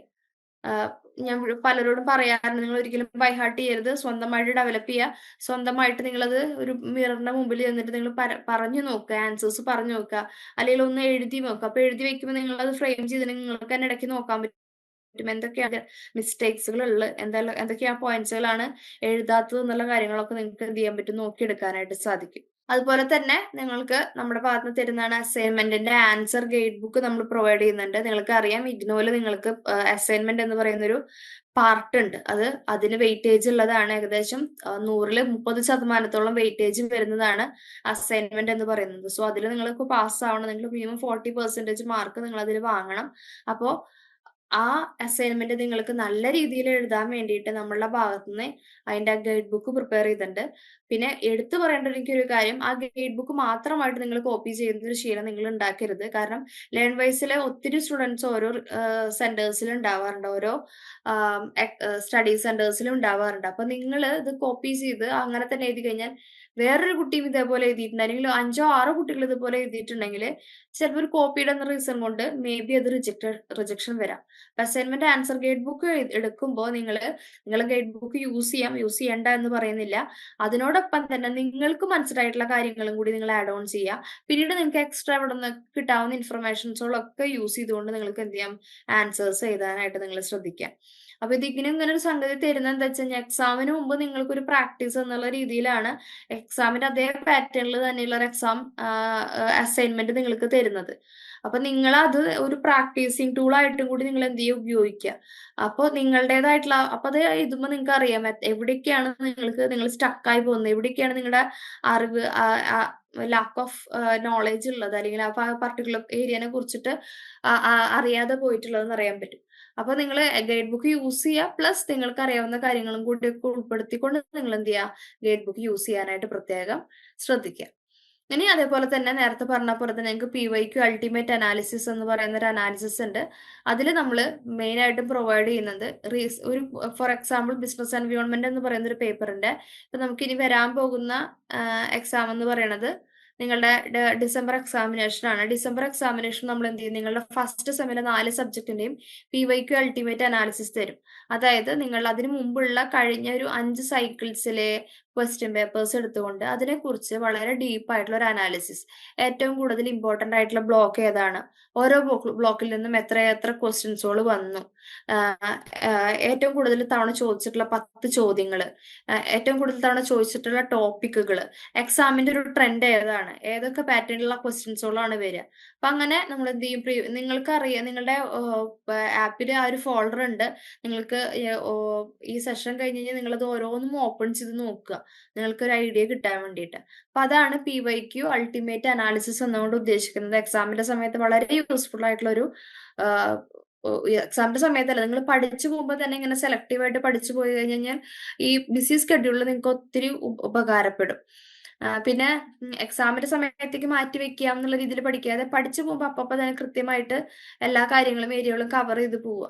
കാരണം നിങ്ങൾക്ക് ഒരു തിരക്കുള്ള ഒരു സ്കെഡ്യൂൾ ആയതുകൊണ്ട് തന്നെ വീണ്ടും ഒരു റിവിഷൻ അല്ലെങ്കിൽ വീണ്ടും ഡീറ്റെയിൽ ആയിട്ടുള്ള റിവിഷൻ നിങ്ങൾക്ക് സമയം കിട്ടണമെന്നില്ല. അപ്പൊ അതുകൊണ്ടാണ് പറയുന്നത്. ഇനി അതേപോലെ തന്നെ ഇനി മെന്ററിന്റെ ഭാഗത്തു നിന്ന് അല്ലെങ്കിൽ നിങ്ങളുടെ LSCയുടെ ഭാഗത്തു നിന്ന് നിങ്ങൾക്ക് തരുന്ന കെയർ അല്ലെങ്കിൽ അറ്റൻഷൻ എന്തൊക്കെയാണെന്നാണ് പറയണത്. വിത്ത് മെന്റർഷിപ്പ് പാക്കേജിലുള്ളവർക്ക് നമ്മൾ കൊടുക്കുന്നതാണ് ലൈവ് സെഷൻസ് കൊടുക്കുന്നുണ്ട്. നിങ്ങൾക്ക് ആപ്പിൽ റെക്കോർഡഡ് ക്ലാസ്സസുകളുണ്ട്. പ്ലസ് അതിനോടൊപ്പം തന്നെ ഈ ലൈവ് സെഷൻസിന്റെ ആപ്പിലുള്ളത് റെക്കോർഡഡ് ക്ലാസ്സസുകളാണ്. അപ്പൊ ഈ റെക്കോർഡഡ് ക്ലാസ്സസുകൾക്ക് പുറമെ നമ്മൾ എന്ത് ചെയ്യുന്നുണ്ട്, ലൈവ് ആയിട്ടുള്ള റിവിഷൻ ക്ലാസ്, അതായത് ആപ്പിലുള്ള കാര്യങ്ങൾ റെക്കോർഡ് ആയതുകൊണ്ട് തന്നെ നിങ്ങൾക്ക് ഒത്തിരി ഡൗട്ടുകൾ ഉണ്ടായിരിക്കാം. അപ്പൊ ഈ ഡൗട്ടുകൾ ക്ലിയർ ചെയ്യാൻ വേണ്ടിയിട്ട് അതിനോടൊപ്പം തന്നെ നിങ്ങൾ പഠിച്ച പോർഷൻസുകൾ ഒന്നും കൂടി ഒന്ന് റിവൈസ് ചെയ്ത് തരാം. നിങ്ങൾ ഒരു വട്ടം പഠിച്ചു, അത് വേറൊരാൾ ഒന്നും കൂടി വന്ന് റിവൈസ് ചെയ്ത് തരുമ്പോൾ ഒന്നുകൂടെ നിങ്ങളുടെ മനസ്സിൽ ആ ഒരു കോൺസെപ്റ്റ് അല്ലെങ്കിൽ അത് ആ പാഠഭാഗം കൃത്യമായിട്ട് പതിയും. സോ അതിനോടൊപ്പം തന്നെ നിങ്ങൾക്ക് എന്ത് ചെയ്യാം, അല്ല നിങ്ങളുടെ ഡൗട്ട്സുകൾ ഉണ്ടെങ്കിൽ ക്ലാരിഫിക്കേഷൻ നടത്താം. അപ്പൊ അതിന് വേണ്ടിയിട്ടുള്ള ഒരു പ്ലാറ്റ്ഫോമാണ് ലൈവ് ആയിട്ടുള്ള റിവിഷൻ ക്ലാസ്. ആ ഒരു റിവിഷൻ ക്ലാസ് നമ്മൾ എന്താണ് സൂം എന്ന് പറയുന്ന പ്ലാറ്റ്ഫോമിൽ നമ്മൾ കുട്ടികൾക്ക് പ്രൊവൈഡ് ചെയ്യുന്നുണ്ട്. അതുപോലെ തന്നെ എക്സാം സ്പെഷ്യൽ ലൈവ് സെഷൻസുകളും നമ്മൾ എന്ത് ചെയ്യുന്നുണ്ട്, കൊടുക്കുന്നുണ്ട്. വിത്ത് മെന്റർഷിപ്പ് പാക്കേജിലുള്ള കുട്ടികൾക്കായിട്ടാണ് നമ്മൾ എന്ത് ചെയ്യുന്നത്, അത് പ്രൊവൈഡ് ചെയ്യുന്നത്. ഇനി അതേപോലെ തന്നെ മെന്റർ ആൻഡ് കെയർ എന്ന് പറയുന്ന ഭാഗമായിട്ട് നമ്മൾ ഈ എക്സാം സ്പെഷ്യൽ ലൈവ് സെഷൻസ് എന്ന് പറയുന്ന പോലെ തന്നെ അതിൽ വരുന്നതാണ് ഇഗ്നോന്റെ എക്സാം ആവുമ്പോൾ. ഇപ്പൊ ഈ ഒരു ഡിസംബറിന്റെ സൈക്കിൾ ആവുമ്പോൾ നിങ്ങൾക്ക് മനസ്സിലാവും, ഡിസംബർ എക്സാം സൈക്കിൾ ആവുന്ന സമയത്ത് നിങ്ങൾക്ക് എന്ത് തരും, നിങ്ങൾക്ക് നിങ്ങളുടെ ഈ ഒരു സൈക്കിളിൽ ഏറ്റവും ടഫ് ആയിട്ടുള്ള പേപ്പർ ഏതാണോ എന്ന് വെച്ച് കഴിഞ്ഞാൽ ആ പേപ്പറിന്റെ ഒരു മോഡൽ എക്സാം നമ്മൾ കണ്ടക്ട് ചെയ്ത് തരും. ഓൺലൈൻ മോഡിൽ തന്നെ ഇഗ്നോന്റെ അതേ റൂൾസ് ആൻഡ് റെഗുലേഷൻസുകളും ക്രൈറ്റീരിയാസുകളും ഫുൾഫിൽ ചെയ്തുകൊണ്ട് അതേ മോഡൽ തന്നെ ഒരു ക്വസ്റ്റ്യൻ പേപ്പർ പ്രിപ്പയർ ചെയ്തുകൊണ്ട് നമ്മൾ എന്ത് ചെയ്യും, നിങ്ങൾക്കൊരു മോഡൽ എക്സാം കണ്ടക്ട് ചെയ്യും. അപ്പോൾ നിങ്ങൾക്ക് നിങ്ങളുടെ സിസ്റ്റത്തിലൂടെ മൊബൈലിലൂടെ നിങ്ങൾ അത് അറ്റൻഡ് ചെയ്യാം. പക്ഷെ നിങ്ങളോട് തന്നെ, കാരണം നമ്മൾ ഇവിടെ നിന്നിട്ട് നിങ്ങളെ നോക്കും, പക്ഷെ നമ്മളൊരു ആ ലാപ്പിന് ഇപ്പുറത്തും നിങ്ങൾ അതിന്റെ അപ്പുറത്തുമാണ്. അപ്പൊ നിങ്ങളോട് തന്നെ വിശ്വാസത പുലർത്തിക്കൊണ്ട് ജസ്റ്റിഫൈ ചെയ്തുകൊണ്ട് നിങ്ങൾ എന്ത് ചെയ്യുക, എക്സാം എഴുതാനായിട്ട് ശ്രദ്ധിക്കുക. നമ്മൾ പരമാവധി എല്ലാവരോടൊക്കെ ക്യാമറ ഓൺ ചെയ്ത് വെച്ചിട്ട് എക്സാമിന് അറ്റൻഡ് ചെയ്യാനായിട്ട് പറയാറുണ്ട്. ഇനി അതുപോലെ തന്നെ എക്സാമിനേഷൻ സമയമാകുമ്പോൾ നമ്മൾ ടേം ആൻഡ് എക്സാമിനേഷന്റെ ഹെൽപ്പ് ഡെസ്ക് ഓപ്പൺ ചെയ്യാറുണ്ട്. അത് പ്രത്യേകിച്ചും എക്സാം രജിസ്ട്രേഷൻ, പല കുട്ടികൾക്കും നമ്മുടെ ഭാഗത്ത് നിന്ന് എക്സാം രജിസ്ട്രേഷന്റെ ഹെൽപ്പ് ചോദിക്കാറുണ്ട്. അതായത് നമ്മൾ എക്സാം രജിസ്ട്രേഷൻ ചെയ്തു കൊടുക്കും. ഫോം ഫില്ല് ചെയ്യേണ്ട കാര്യങ്ങൾ, അതിലൊക്കെ ഡൗട്ടുകൾ കാര്യങ്ങളൊക്കെ ഉണ്ടെങ്കിൽ അല്ലെങ്കിൽ ആപ്ലിക്കേഷൻ സബ്മിറ്റ് ചെയ്യേണ്ടത് എങ്ങനെയാണെന്നൊക്കെ ഉണ്ടെന്ന് ക്ലിയർ ചെയ്യാൻ വേണ്ടിയിട്ട് ടേം ആൻഡ് എക്സാമിനേഷന്റെ ഹെൽപ്പ് ഡെസ്ക് നമ്മൾ ഓപ്പൺ ചെയ്യുന്നതാണ്. അതുപോലെ തന്നെ എക്സാം അല്ലെങ്കിൽ എക്സാമിന്റെ അടുത്ത് മാത്രമല്ല, നിങ്ങൾക്ക് പഠിച്ചു പോകുന്നതിന്റെ ഇടയ്ക്ക് ഞാൻ പറഞ്ഞു, നിങ്ങളെല്ലാവരും ഒരുപാട് സ്ട്രെസ്സിന്റെ ഇടയിൽ നിന്ന് പഠിക്കുന്നവരാണ്, ഒരുപാട് ലക്ഷ്യങ്ങൾ ഫോക്കസ് ചെയ്തുകൊണ്ട് പഠിക്കുന്നവരാണ്. അപ്പൊ നിങ്ങൾ ഓൾറെഡി വർക്കിംഗ് ആയിട്ടുള്ളവരുണ്ടായിരിക്കാം, ഹൗസ് വൈഫ് ആയിട്ടുള്ളവരുണ്ടായിരിക്കാം, വേറെ ഏതെങ്കിലും ചുറ്റുപാടിൽ നിന്ന് വരുന്നവരൊക്കെ ആയിരിക്കാം. അപ്പൊ മാനസികമായിട്ട് ഒരുപാട് ഫാക്ടേഴ്സ് ഉണ്ട്. നമ്മളുടെ ഫിസിക്കൽ ഹെൽത്ത് മാത്രം നമുക്ക് ഉണ്ടായിട്ട് പോരല്ല. ഇപ്പോഴത്തെ ഒരു ജനറേഷൻ അല്ലെങ്കിൽ ഇപ്പോഴത്തെ കുട്ടികൾ നേരിടുന്ന, ഞാനടക്കമുള്ള എല്ലാവരും നേരിടുന്ന ഒരു മെയിൻ ഇഷ്യൂ ആണ് മെന്റൽ ഇഷ്യൂസുകൾ. ഐ മീൻ നമ്മൾ മെന്റലി വീക്ക് ആയിട്ട് പോകുന്ന ഒരു സിറ്റുവേഷൻ. അത് നമ്മുടെ പഠനത്തിനെ, അല്ലെങ്കിൽ നമ്മുടെ ജോലി ചെയ്യുന്ന സിറ്റുവേഷനെ, നമ്മുടെ ജീവിതത്തെ വളരെ മോശമായിട്ടുള്ള രീതിയിലും ബാധിക്കാറുണ്ട്. സോ അങ്ങനെയൊക്കെ ഒരു സിറ്റുവേഷൻ വരികയാണ് നിങ്ങൾക്ക് എക്സാമിന്റെ സമയത്തോ അല്ലെങ്കിൽ അല്ലാത്ത സമയത്തോ, അത് കാരണം കൊണ്ട് നിങ്ങൾക്ക് പഠിക്കാനായിട്ട് പറ്റുന്നില്ല. അപ്പൊ അവിടെ നിങ്ങൾക്ക് നിങ്ങളുടെ ഇഷ്യൂസുകൾ ഷെയർ ചെയ്യാനും അതിന് നമ്മളെ കൊണ്ട് പറ്റാവുന്ന രീതിയിൽ ഒരു സൊല്യൂഷൻ പ്രൊവൈഡ് ചെയ്യാനും, അല്ലെങ്കിൽ ഒരാൾ കേൾക്കാൻ തന്നെ ഉണ്ടാവുക, ഇരിക്കുക എന്ന് പറയുന്നത് അതൊരു ബ്ലെസ്സിങ് ആണ് ഇന്നത്തെ ഒരു തിരക്കിട്ട ജീവിതത്തിൽ. സോ നമ്മളെ ഭാഗത്ത് നിന്ന് നിങ്ങൾക്കൊരു ഹാപ്പിനെസ് അംബാസിഡർ എന്ന് പറയുന്നിട്ട് നമ്മൾ എന്ത് ചെയ്യുന്നുണ്ട്, നിങ്ങളുടെ മെന്റൽ ഇഷ്യൂസുകളോ കാര്യങ്ങളോ, നിങ്ങളുടെ മാനസികമായിട്ട് നിങ്ങൾ നേരിടുന്ന പ്രശ്നങ്ങൾ നേരിടാനായിട്ട് നമ്മുടെ ഭാഗത്ത് ഒരു ഹാപ്പിനെസ് അംബാസഡർ എന്ന് പറയുന്നൊരു സെക്ഷൻ ഉണ്ട്. അവിടെ നിങ്ങൾക്ക് നിങ്ങളുടെ നിങ്ങൾക്ക് രജിസ്റ്റർ ചെയ്ത് കഴിഞ്ഞ് കഴിഞ്ഞാൽ നിങ്ങൾക്ക് ഒരു ഹാഫ് ആൻ അവറിന്റെ ഒക്കെ ഒരു സെഷൻ ബുക്ക് ചെയ്യാം. വിത്തൗട്ട് എനി ചാർജസ് ആണ് നമ്മൾ ചെയ്യുന്നത്. അതുപോലെ തന്നെ ഇംഗ്ലീഷ് എൻറിച്ച്മെന്റ് പ്രോഗ്രാം നിങ്ങൾക്ക് ഗ്രാമറ്റിക്കലി അല്ലെങ്കിൽ ഇംഗ്ലീഷിലുള്ള, നമുക്കറിയാം ഇന്നത്തെ ഈ ഒരു ഗ്ലോബൽ വേൾഡില് അല്ലെങ്കിൽ ഒരു നമ്മളെ ഈ ഗ്ലോബലൈസേഷൻ ടൈമില് നമുക്ക് ലാംഗ്വേജിനുള്ള ഇമ്പോർട്ടൻസ് നമുക്കറിയാം. നമ്മുടെ മാതൃഭാഷയോടൊപ്പം തന്നെ അല്ലെങ്കിൽ നമുക്ക് പുറത്തേക്ക് പോകുമ്പോൾ അല്ലെങ്കിൽ ഒരു വർക്കിംഗ് സ്പേസിൽ നമുക്ക് ഏറ്റവും അത്യാവശ്യമായിട്ടുള്ള ഒരു സംഗതിയാണ് ഇംഗ്ലീഷ് എന്ന് പറയുന്ന ലാംഗ്വേജ്. സോ ആ ഇംഗ്ലീഷ് എന്ന് പറയുന്ന ലാംഗ്വേജിനെ എൻറിച്ച് ചെയ്യാൻ, നിങ്ങളുടേതായിട്ടുള്ള ഇംഗ്ലീഷിലുള്ള പ്രാവീണ്യം കുറച്ചുകൂടെ മെച്ചപ്പെടുത്താൻ വേണ്ടി നമ്മൾ ഇംഗ്ലീഷ് എൻറിച്ച്മെന്റ് പ്രോഗ്രാം എന്ന് പറയുന്ന പ്രോഗ്രാം റൺ ചെയ്യുന്നുണ്ട്. അതേപോലെ തന്നെ കരിക്കുലർ ഇവന്റ്സ്, നമ്മൾ ഓണം അല്ലെങ്കിൽ Christmas, women's day, reading day അങ്ങനെയുള്ള ദിവസങ്ങളിലൊക്കെ നമ്മൾ എന്ത് ചെയ്യാറുണ്ട്, കോ കരിക്കുലർ ഇവന്റ്സുകൾ കണ്ടക്ട് ചെയ്യാറുണ്ട്. അപ്പൊ അതിലൊക്കെ നിങ്ങളുടെ മാക്സിമം പാർട്ടിസിപ്പേഷൻ ഞാൻ എക്സ്പെക്ട് ചെയ്യുന്നുണ്ട്. നിങ്ങൾക്ക് കാരണം നിങ്ങൾ കോളേജിലേക്ക് ഡയറക്റ്റ് ആയിട്ട് പോവുക കാര്യങ്ങളൊന്നുമില്ല. അപ്പൊ നിങ്ങൾക്ക് കിട്ടുന്ന പ്ലാറ്റ്ഫോം എന്ന് പറയുന്നത് ഈ ഓൺലൈൻ പ്ലാറ്റ്ഫോം ആണ്.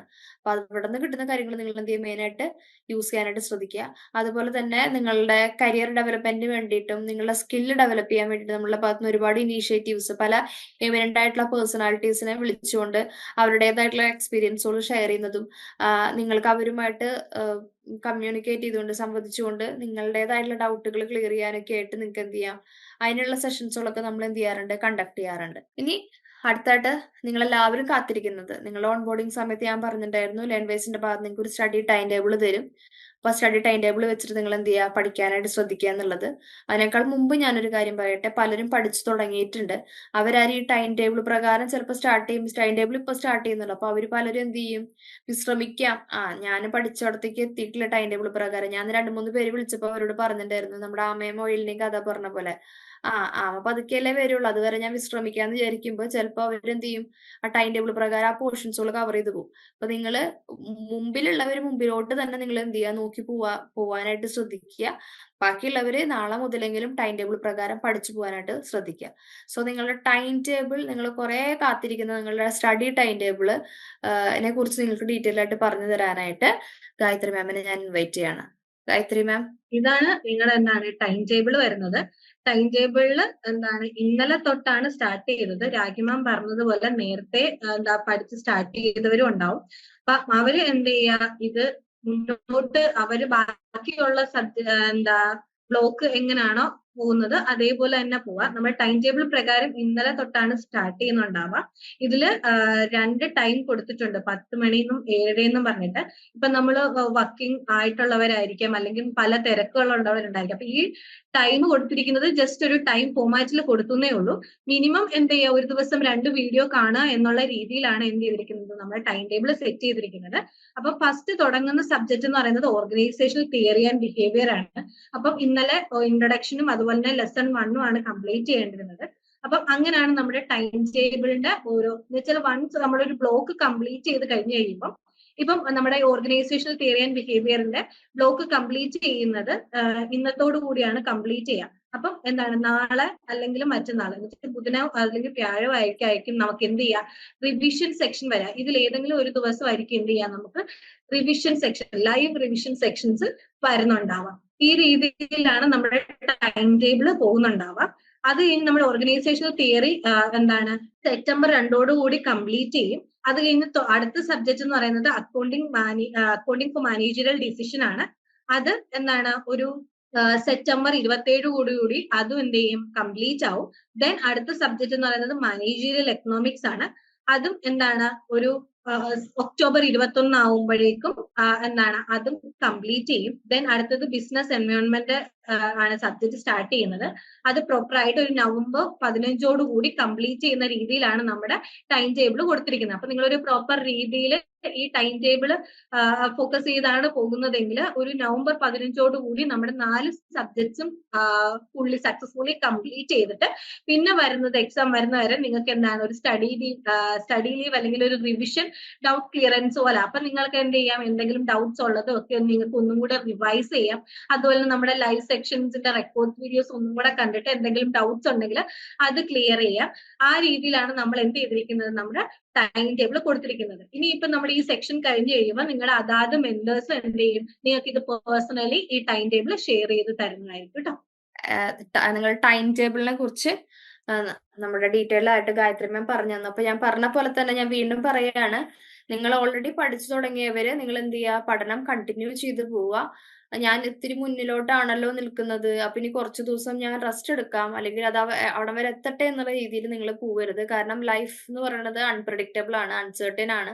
നിങ്ങൾക്ക് പെട്ടെന്ന് ഒരു എൻഗേജ്മെന്റ്സോ കാര്യങ്ങളോ ഒക്കെ വന്നു കഴിഞ്ഞു കഴിഞ്ഞാൽ പിന്നെ നിങ്ങൾ ദിവസത്തിൽ 7 മണിക്കൂർ 8 മണിക്കൂറൊന്നും നിങ്ങൾ പഠിക്കാനായിട്ട് ഇരിക്കുന്നില്ല. നിങ്ങൾ ആകെ കിട്ടുന്നത് നിങ്ങളുടെ സമയത്തിന്റെ ഉള്ളിൽ വളരെ കുറച്ച് സമയം മാത്രമേ നിങ്ങൾക്ക് പഠിക്കാനായിട്ട് പറ്റുന്നുള്ളൂ. അപ്പൊ ആ സമയം കൂടി നിങ്ങൾക്ക് ഇല്ലാതെ നിങ്ങൾ പോയി കഴിഞ്ഞു കഴിഞ്ഞാൽ നിങ്ങൾ എന്ത് ചെയ്യുക, വീണ്ടും നിങ്ങൾ ട്രാക്കിൽ നിന്ന് പോകുന്ന ഒരു സിറ്റുവേഷൻ വരും. സോ അതുകൊണ്ട് തന്നെ നിങ്ങൾ എന്ത് ചെയ്യുക, കൃത്യമായിട്ട് നിങ്ങൾ പഠിക്കാനായിട്ട് നോക്കുക. പിന്നെ ഈ ടൈം ടേബിൾ ഒരു ദിവസം നിങ്ങൾക്ക് 2 യൂണിറ്റ്സ് വെച്ചിട്ട് പഠിച്ചു പോകാനായിട്ടുണ്ട്. അപ്പോൾ അത് നിങ്ങൾക്കൊരു സ്ട്രെസ് ഫാക്ടർ ആയിട്ട് നിങ്ങൾ എടുക്കരുത്. അത് നിങ്ങൾക്ക് ഒരു ടാർഗറ്റ് തന്നിരിക്കുന്നതാണ്. നിങ്ങളുടെ ശ്രമം ആ മാക്സിമത്തിലോട്ട് എത്തിക്കാൻ വേണ്ടിയിട്ട് നിങ്ങൾക്ക് തന്നിരിക്കുന്നതാണ്. അപ്പൊ തുടക്കത്തിലൊന്നും അതിലോട്ട് എത്തണമെന്നില്ല. കാരണം പലരും ഇപ്പൊ പഠനത്തിലോട്ട് എത്തിയിട്ടില്ല. അവർക്ക് ചിലപ്പോൾ എന്താണ്, ആ ഒരു ട്രാക്കിലോട്ട് എത്താനായിട്ട് ബുദ്ധിമുട്ടുകൾ ഉണ്ടാവാം. പക്ഷെ നിങ്ങളുടെ ശ്രമം നിങ്ങൾ തുടർന്നുകൊണ്ടേയിരിക്കുക. അപ്പോൾ ഒരു ദിവസം നിങ്ങൾ ആ സ്പീഡിലോട്ട് നിങ്ങൾ വരും. അപ്പോൾ ഈ ഒരു ദിവസം എനിക്ക് ഇത്ര പോർഷൻസ് നീങ്ങുന്നുള്ളല്ലോ, എന്നെ കൊണ്ട് ഇത് കൂട്ടിയാൽ കൂടില്ല, അങ്ങനെ വിചാരിക്കരുത്. നിങ്ങൾ പഠിച്ചുകൊണ്ടേയിരിക്കുക. കാരണം ഞാനിപ്പോ ഈ ഒരു ബാച്ചിൽ തന്നെ എനിക്ക് അങ്ങനെ ഞാൻ അത്രയും ഫേം ആയിട്ട് അല്ലെങ്കിൽ കോൺഫിഡന്റോട് കൂടി പറയുന്നത്, അങ്ങനെ 2-3 കുട്ടികൾ എന്നോട് പറഞ്ഞുകൊണ്ടാണ്. ഇപ്പൊ കോൺഫിഡന്റ് ആയി, ഞങ്ങൾക്ക് കോൺഫിഡൻസ് കിട്ടി. തുടക്കത്തിൽ എന്നെ കൊണ്ട് പറ്റുമോ, എന്നെ കൊണ്ട് ആവുമോ എന്നൊക്കെ ചോദിക്കുന്ന പല കുട്ടികളുണ്ട്. ഒന്നിലധികം കുട്ടികളുണ്ട്.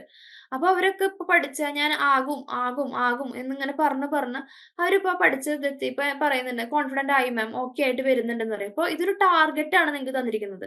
ആ ടാർഗറ്റിലോട്ട് എത്താനായിട്ട് നിങ്ങളുള്ള ശ്രമങ്ങൾ നടത്തുക. അപ്പൊ ഈ നിങ്ങളുടെ കയ്യിൽ ഒരു സ്റ്റാൻഡേർഡ് തന്നിരിക്കുകയാണ്. ആ സ്റ്റാൻഡേർഡ് നിങ്ങൾക്ക് തന്നിരിക്കുന്നത് എന്തിനാണ്, നിങ്ങളുടെ ആക്ച്വൽ പെർഫോമൻസ് ഈ സ്റ്റാൻഡേർഡുമായിട്ട് കമ്പയർ ചെയ്യാൻ. അപ്പൊ നിങ്ങൾക്കറിയാം ഞാൻ എവിടെയാണ് ഡൈവേർട്ട് ചെയ്ത് പോയിരിക്കുന്നത്, ഞാൻ മുമ്പിലോട്ടാണോ പിന്നിലോട്ടാണോ നിൽക്കുന്നത്. അപ്പൊ ഒരു കമ്പാരിസൺ ടൂളാണ് ഈ തന്നിരിക്കുന്നത്. ആയതിനാൽ തന്നെ നിങ്ങളുടെ പഠനം നിങ്ങൾ തുടർന്നുകൊണ്ടിരിക്കുക. മുമ്പിൽ ടൈം ടേബിൾ ഉണ്ട്, ഒരു ദിവസം നിങ്ങൾ ടൈം ടേബിളിന്റെ ഒപ്പം നിങ്ങൾ എത്തും. സോ നിങ്ങൾ ആ ഒരു വിശ്വാസത്തോടുകൂടി പഠിക്കുക. ഇനി എനിക്ക് പറയാനായിട്ടുള്ളത് ആക്ഷൻ ടാസ്കിനെ കുറിച്ചിട്ടാണ്. നമ്മളെ സെഷൻ 1-ലും സെഷൻ 2-ലും സെഷൻ 3-ലും നിങ്ങൾക്ക് എന്താണ് ഓരോരോ ആക്ഷൻ ടാസ്ക് തന്നിട്ടുണ്ടായിരുന്നു. അതാത് സമയം അത് നിങ്ങളുടെ ഭാഗത്തേക്ക് നിങ്ങളുടെ LSC അല്ലെങ്കിൽ മെന്റേഴ്സ് ത്രൂ നിങ്ങൾക്ക് അത് അയച്ചു തന്നിട്ടുണ്ടായിരുന്നു. സോ അതെല്ലാം നിങ്ങൾ കൃത്യമായിട്ട് നിങ്ങൾ സബ്മിറ്റ് ചെയ്യേണ്ടെന്നുള്ളത് ഞാൻ വിശ്വസിക്കുകയാണ്. സബ്മിറ്റ് ചെയ്തു എന്നും വിശ്വസിക്കുന്നു. അതുപോലെ തന്നെ നമ്മളുടെ ഇന്നത്തെ ഒരു സെഷനിലും നമ്മൾ എന്ത് തരുന്നുണ്ട്, ഒരു ആക്ഷൻ ടാസ്ക് തരുന്നുണ്ട്. എന്തിനാണ് ഇന്നത്തെ ഈ ഒരു ആക്ഷൻ ടാസ്ക് നമ്മൾ തരുന്നത്? അതായത് നിങ്ങൾക്ക് ഒരു റാങ്ക് ചെയ്യാൻ, നിങ്ങൾക്ക് ഇപ്പൊ ഇത്രയും നേരം ഗായത്രി മാം സംസാരിച്ചതിന്റെയും അല്ലെങ്കിൽ ഞാൻ പറഞ്ഞതിൽ നിന്നും നിങ്ങൾക്ക് ഒരു ഏറ്റവും ടോപ്പായിട്ട് അല്ലെങ്കിൽ ലീസ്റ്റ് ഇൻട്രസ്റ്റ് ആയിട്ടുള്ള സബ്ജക്ട് ഏതാണ്, നിങ്ങൾക്ക് ഏറ്റവും കൂടുതൽ ഇൻട്രസ്റ്റിംഗ് ആയിട്ടുള്ള സബ്ജക്ട് ഏതാണ്, അല്ലെങ്കിൽ നിങ്ങളുടെ സ്റ്റഡി സ്ലോട്ടിനെ കുറിച്ച്, നിങ്ങൾ ഇത്രയും കാര്യങ്ങൾ ടൈം ടേബിളിനെ കുറിച്ചൊക്കെ നിങ്ങൾ പഠിച്ചു. അപ്പോൾ അതിനെ കുറിച്ചൊക്കെ ഡീറ്റെയിൽഡ് ആയിട്ട് കമ്മ്യൂണിക്കേറ്റ് ചെയ്യാൻ വേണ്ടിയിട്ട്, നിങ്ങളിൽ നിന്ന് ഫീഡ്ബാക്ക് കിട്ടാൻ വേണ്ടിയിട്ട് നമ്മൾ ഉണ്ടാക്കിയിരിക്കുന്നതാണ് ഈ പ്രാവശ്യത്തെ ആക്ഷൻ ടാസ്ക്. അപ്പോൾ നിങ്ങൾ ഫില്ല് ചെയ്ത് സബ്മിറ്റ് ചെയ്ത് കഴിഞ്ഞ് കഴിഞ്ഞാൽ നമ്മുടെ മെന്റേഴ്സിനും അത് യൂസ്ഫുൾ ആണ്. കാരണം നിങ്ങളുടെ ടഫായിട്ട് നിങ്ങൾക്ക് തോന്നിയിട്ടുള്ള സബ്ജക്ട് ഏതാണ്, അപ്പൊ അതിനനുസരിച്ച് നമ്മുടെ ക്ലാസ്സുകളും കാര്യങ്ങളൊക്കെ നമുക്ക് ഒന്നും കൂടി റീമോഡിഫിക്കേഷൻ നടത്താൻ സാധിക്കും. അപ്പൊ നമ്മളുടെ ഹയർ അതോറിറ്റിക്ക് ആയിക്കോട്ടെ, എല്ലാവർക്കും അതൊരു യൂസ്ഫുൾ ആണ് നിങ്ങളുടെ ഭാഗത്ത് നിന്ന് ഫീഡ്ബാക്ക് കിട്ടുന്നത്. സോ ആ ഒരു ആക്ഷൻ ടാസ്ക് എന്താണെന്ന് ഷെയർ ചെയ്യാനായിട്ട് നിങ്ങളുടെ മുമ്പിലോട്ട് ഗായത്രി മാം വീണ്ടും വരുന്നതാണ് കേട്ടോ. ഓക്കെ, അപ്പം ഇന്നത്തെ നമ്മളിപ്പം കഴിഞ്ഞ സെക്ഷൻ 1-ലായാലും 2-ലായാലും 3-ലായാലും നമ്മൾ സെക്ഷൻ കഴിഞ്ഞ് കഴിയുമ്പോൾ നമുക്കൊരു ആക്ഷൻ ടാസ്ക് ഉണ്ടാവും അല്ലെ. ആക്ഷൻ ടാസ്കില് ഇന്നത്തെ സെക്ഷനിലെ ആക്ഷൻ ടാസ്ക് ആണ് നമ്മുടെ സിലബസ് ഡീകോഡിങ്ങിൽ കൊടുത്തിരിക്കുന്നത്. ഇതില് ഫസ്റ്റ് എന്ത് ചെയ്യാം, നിങ്ങളുടെ പേര് എഴുതുക, ഫുൾ നെയിം, ദെൻ നിങ്ങൾ ഏത് പ്രോഗ്രാം ആണ് എൻറോൾ ചെയ്തിരിക്കുന്നത്. ഇപ്പം MCOM ആയതുകൊണ്ട് MCOM എന്നുള്ളത് എന്ത് ചെയ്യുക, ഇവിടെ കൊടുക്കുക. ദെൻ നിങ്ങളുടെ അസൈൻഡ് ആയിട്ടുള്ള മെന്റേഴ്സ് അല്ലെങ്കിൽ വിത്തൗട്ട് മെന്ററിലുള്ളവരാണെങ്കിൽ LSCയുടെ നെയിം എന്ത് ചെയ്യുക, കൊടുക്കുക. അതിനുശേഷം ഇന്നത്തെ ടാസ്ക് എന്ന് പറയുന്നത് ഈ ഒരു സിലബസ് ഡീകോഡിംഗ് ശ്രദ്ധിച്ച് കണ്ടവരാണെങ്കിൽ അല്ലെങ്കിൽ ഫുള്ളി ആക്റ്റീവായിട്ട് പാർട്ടിസിപ്പേറ്റ് ചെയ്തവരാണെങ്കിൽ നിങ്ങളുടെ ഫസ്റ്റ് ഇയറിലെ സബ്ജക്ട്സ് ഏതാണെന്നുള്ളത് നിങ്ങൾക്ക് മനസ്സിലായിട്ടുണ്ടാവും, കുറെയൊക്കെ മനസ്സിലായിട്ടുണ്ടാവും. അപ്പം അതിൽ നിങ്ങൾക്ക് ഏറ്റവും ഇഷ്ടപ്പെട്ട സബ്ജക്ട് ഏതാണ് അല്ലെങ്കിൽ കോഴ്സ് ഏതാണെന്നുള്ളത് വെച്ചിട്ട് നിങ്ങൾ എന്ത് ചെയ്യുക, റാങ്ക് ചെയ്യുക എന്നുള്ളതാണ്. അപ്പൊ നിങ്ങൾക്ക് ഫസ്റ്റ് ഏത് കോഴ്സാണ് നിങ്ങൾക്ക് അത് കണ്ടപ്പം എനിക്കിത് ഇഷ്ടപ്പെട്ടു, എനിക്ക് പെട്ടെന്ന് ക്രാക്ക് ചെയ്യാൻ പറ്റും എന്ന് തോന്നുന്ന സബ്ജക്ട് അല്ലെങ്കിൽ എനിക്ക് ഇഷ്ടപ്പെട്ട സബ്ജക്ട് ഇതാണ് എന്ന് പറയുന്ന രീതിയിൽ നിങ്ങൾ എന്ത് ചെയ്യുക, ആ 8 സബ്ജക്ട്സിനെയും എന്ത് ചെയ്യുക, റാങ്ക് ചെയ്യാം. റാങ്ക് 1 റാങ്ക് 2 എന്ന രീതിയിൽ റാങ്ക് ചെയ്യാനാണ് പറഞ്ഞിരിക്കുന്നത്. ദെൻ അതിൽ ഇപ്പൊ ഫസ്റ്റ് റാങ്ക് കൊടുത്തതായിരിക്കും നിങ്ങൾക്ക് ഏറ്റവും ഇഷ്ടപ്പെട്ട സബ്ജക്ട്സ് ഉണ്ടാവും അല്ലെ. അപ്പൊ ആ സബ്ജക്ട് എന്തുകൊണ്ട് നിങ്ങൾ റാങ്ക് 1 കൊടുത്തു അല്ലെങ്കിൽ നിങ്ങൾക്ക് എന്തുകൊണ്ട് ഇഷ്ടപ്പെട്ടു എന്നുള്ളത് എന്ത് ചെയ്യുക, അല്ലെങ്കിൽ ആ ഒരു കോഴ്സിന് നിങ്ങൾക്കായിട്ട് ഒരു ഇൻട്രസ്റ്റിംഗ് തോന്നിയ കാര്യം എന്താണെന്നുള്ളത് കൊടുക്കുക. അതേപോലെ തന്നെ ഏറ്റവും ലീസ്റ്റ് റാങ്ക് കൊടുത്ത അല്ലെങ്കിൽ ഏറ്റവും ഇപ്പൊ റാങ്ക് 8 കൊടുത്ത സബ്ജക്റ്റ് ആയിരിക്കും നിങ്ങൾക്ക് ഏറ്റവും ലീസ്റ്റ് ഇൻട്രസ്റ്റ് ആയിട്ട് തോന്നിയിട്ടുണ്ടാവുക. അത് എന്തുകൊണ്ടാണ് കൊടുത്തതെന്നുള്ളതും ജസ്റ്റ് എന്ത് ചെയ്യുക, അതിൽ കൊടുക്കുക. ദെൻ ഇതിപ്പോ നിങ്ങളുടെ ഫസ്റ്റ് ഇയർ സിലബസ് സ്കാൻ ചെയ്യുക അല്ലെങ്കിൽ നിങ്ങൾ അനലൈസ് ചെയ്ത് കഴിഞ്ഞപ്പം നിങ്ങളുടെ ഒരു ലേണിംഗ് ഇന്റൻഷൻ എന്താണ് എന്നുള്ളത് എന്ത് ചെയ്യുക, നിങ്ങൾ ഇതിൽ ടിക്ക് ചെയ്യുക. ഇപ്പം എല്ലാം നിങ്ങൾക്കൊരു നിങ്ങളുടെ ലേണിംഗിന്റെ ഇന്റൻഷൻ ആണെന്നുണ്ടെങ്കിൽ എല്ലാം അപ്ലൈ ചെയ്തോളാം. അതല്ലെങ്കിൽ ഇത് വായിച്ചു നോക്കിയതിന് ശേഷം നിങ്ങൾക്ക് നിങ്ങളുടെ ഒരു ലേണിംഗ് അല്ലെങ്കിൽ പഠിക്കുന്നതിന്റെ ഒരു ഇന്റൻഷൻ എന്താണെന്നുള്ളത് എന്ത് ചെയ്യുക, അത് ഇതിൽ ഉണ്ടെങ്കിൽ ടിക്ക് ചെയ്യാം. ദെൻ നിങ്ങളുടെ വീക്ക്ലി സ്റ്റഡി സ്ലോട്ട്, ഇപ്പം നേരത്തെ പറഞ്ഞതുപോലെ തന്നെ വർക്ക് ചെയ്യുന്നവരായിരിക്കാം, അല്ലെങ്കിൽ ഹൗസ് വൈഫ്സ് ആയിരിക്കാം, അല്ലെങ്കിൽ വേറെ എന്തെങ്കിലും അഡീഷണൽ കോഴ്സസ് പഠിക്കുന്നവരൊക്കെ ആയിരിക്കും എന്ത് ചെയ്യാം നമ്മുടെ കൂടെ ഈ എംകോമിന് ഇരിക്കുന്നത്. അപ്പം നിങ്ങൾ പഠിക്കുന്ന ആ ഒരു സ്ലോട്ട് ഏതാണ് വീക്ക്ലി പഠിക്കുന്നത്? ചിലവര് രാവിലെ ആയിരിക്കും പഠിക്കുന്നുണ്ടാവുക, ചിലവര് വൈകിട്ടായിരിക്കും പഠിക്കുന്നുണ്ടാവുക, അതല്ലെങ്കിൽ ചിലവര് ഹോളിഡേയ്സിൽ മാത്രമായിരിക്കും അല്ലെങ്കിൽ സൺഡേസിൽ മാത്രമായിരിക്കും പഠിക്കുന്നുണ്ടാവുക. അപ്പം നിങ്ങളുടെ ആ ഒരു വീക്ക്ലി സ്റ്റഡി സ്ലോട്ട് എന്ന് പറയുന്നത് എന്താണെന്നുള്ളത് എന്ത് ചെയ്യാം, ഇതില് ടിക്ക് ചെയ്യാം. ദെൻ നിങ്ങളുടെ കോൺഫിഡൻസ് റൈറ്റ് നൗ, ഇപ്പം ആദ്യം നമ്മൾ ഓൺബോർഡിങ്ങിന് ഇരുന്ന സമയത്ത് ഉള്ള കോൺഫിഡൻസ് ആയിരിക്കത്തില്ല നിങ്ങളുടെ ഇപ്പോഴത്തെ ഉള്ള കോൺഫിഡൻസ് എന്ന് പറയുന്നത്.